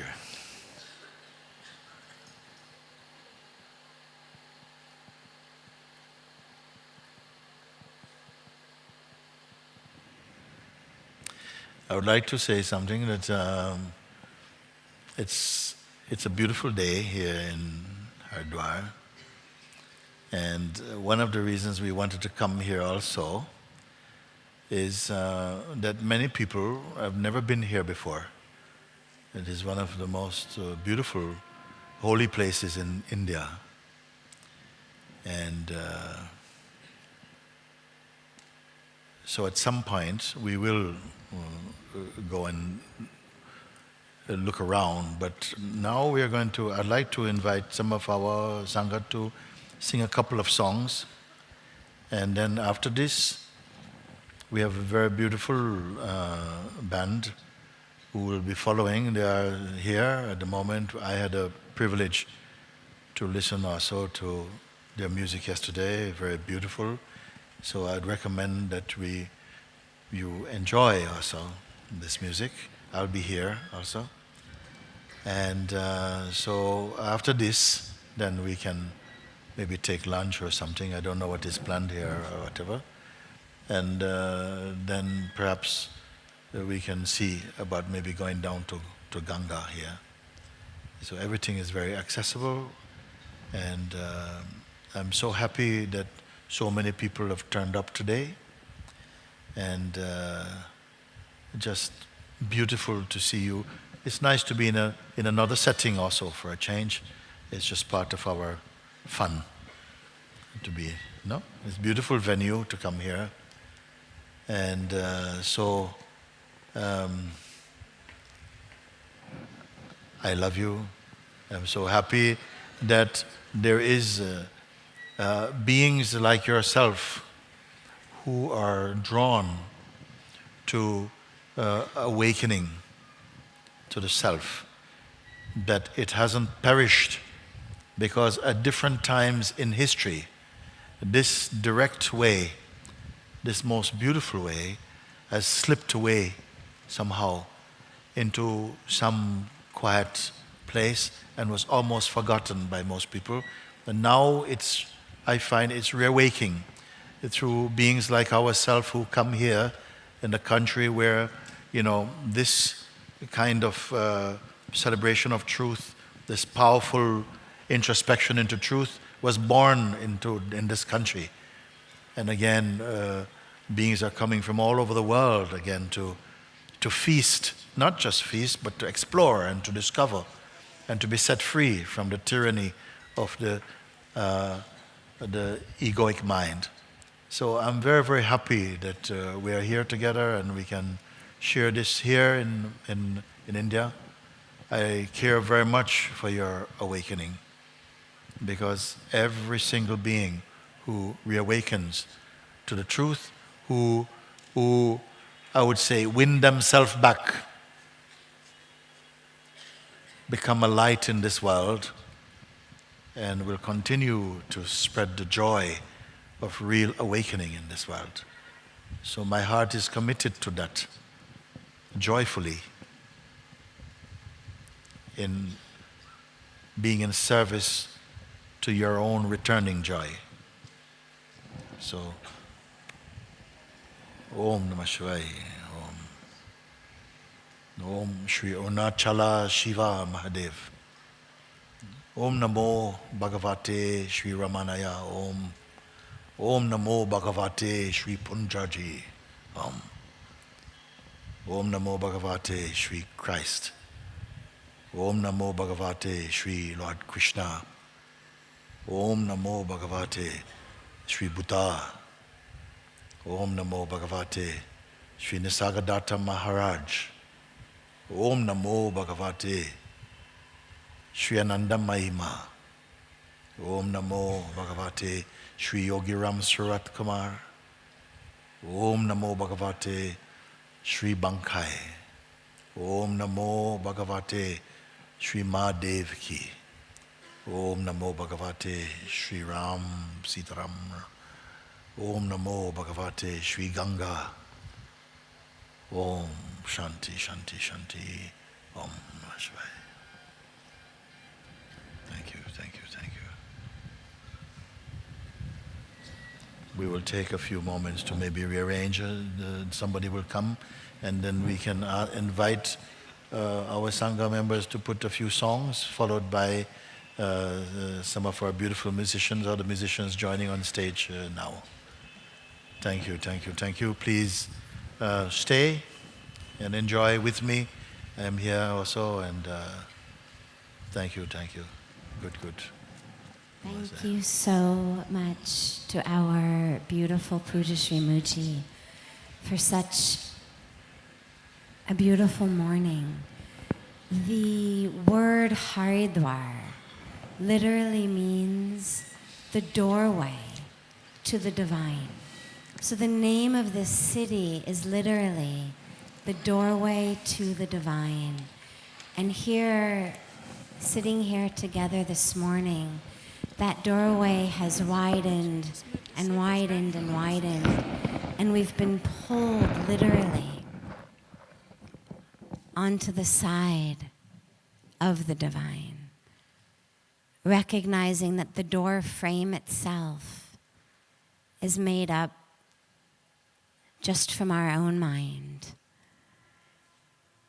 And with your beautiful presence and beautiful words, we've literally been carried through that door into the realm of the divine. We'll have a couple of beautiful bhajans as you spoke so beautifully about the beauty even of dualism. And through bhakti yoga, through song, through kirtan, we have that experience of reveling in and melting in and merging into the beauty of dualism, the beauty of the lover, singing to the beloved, with, of course, the recognition that the lover, the beloved, and the love are all one. But with that knowledge, being able to just give ourselves fully into that experience of lover, singing for, singing to the beloved. So we'll have this beautiful music, and then our beautiful team from Israel and Iran and Yemen, Gilran Shama and his group, who over the last few days in the yoga festival have given us such an experience through the sound of music, as though it really were the vehicle and the vessel that brought us into the experience of oneness, of divinity, of that yoga. And then just lastly, because you mentioned it, after lunch, we'll have lunch right after the music, and then after lunch, we invite you all to join us. We are just a 5 to 7 minute walk to Harki Pori, which is the most sacred ghat here in Haridwar. And we'll invite you all to come together on a walk to that sacred spot on the banks of Ganga, where you can feel free to bathe physically in the waters, to sit on the banks and just bathe your hearts in the waters, or to absorb that in any way that feels most appropriate to you at the time.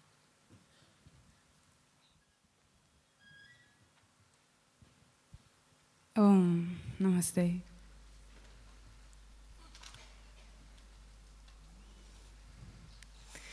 We sing these bhajans in veneration to our most beloved master, Sri Muji, the dispeller of darkness, so the light that's already here can shine freely. And everyone is welcome to join. I'm gonna do a couple of bhajans. You're fully free to express yourself.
Jaya Hanuman, Jaya Sitaram, Jaya Ram Ram, Ram Ram Ram, Jaya Hanuman, Jaya Sitaram, Jaya Ram Ram, Ram Ram Ram. Ram Ram Ram, Ram Ram Ram, Bolo Ram, Ram, Ram Ram Ram, Ram Ram Ram, Bolo Ram, Ram.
Jaya Sitaram, Jaya Ram Ram, Rama Rama Ram, Jaya Hanuman, Jaya Sitaram, Jaya Ram Ram, Rama Rama Ram.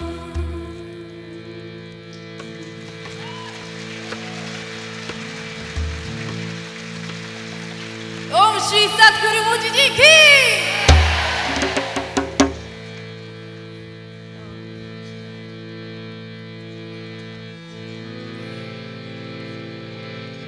We continue with Sitaram.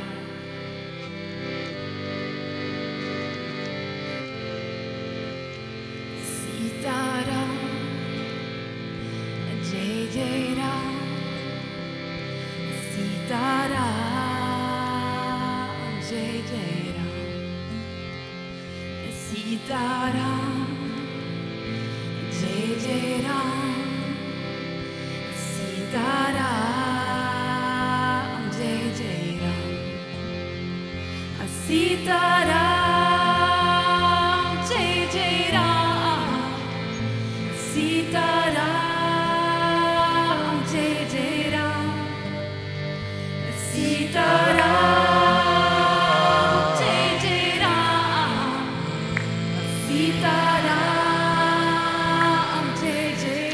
Jai Sitaram, Sitaram, Jai Jai Ram, Jai Jai Ram, Sitaram.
Papa G.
Om Shri Satguru Ramana ki. Papa Ji ki. Shri Buddha ki. Shri Christ ki. Shri Krishna ki. Shri Ananda Mahima ki. Shri Yogi Ram Sarat Kumar ki. Shri Nisargadatta Maharaj ki. Shri Mahadev ki. Shri Ram ki. Shri Ganga ki. Om Shri Satguru Mochi Ji ki.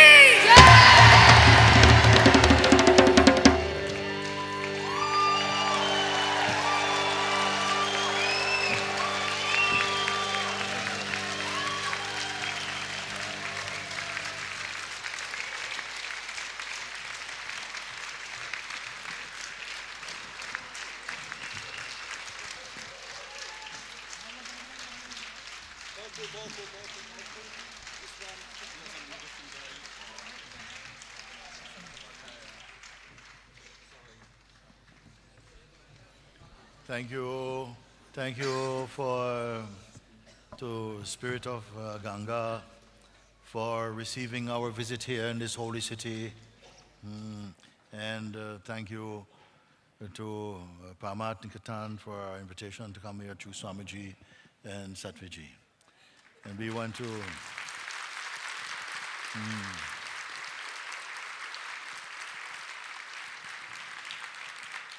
want to thank the people of India for receiving us so beautifully in your heart.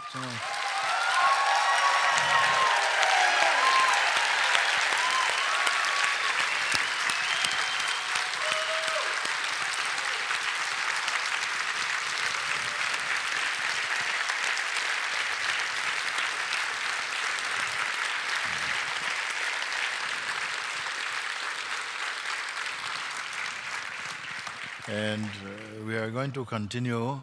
We will, some will leave the stage, some of us.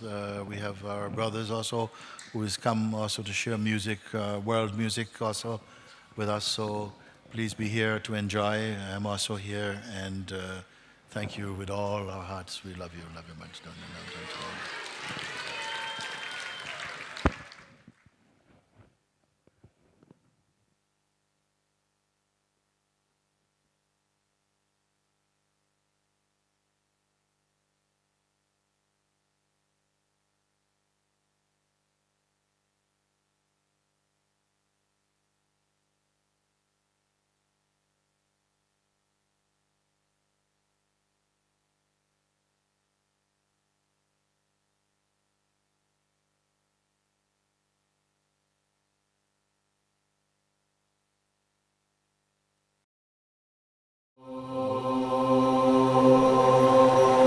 Om.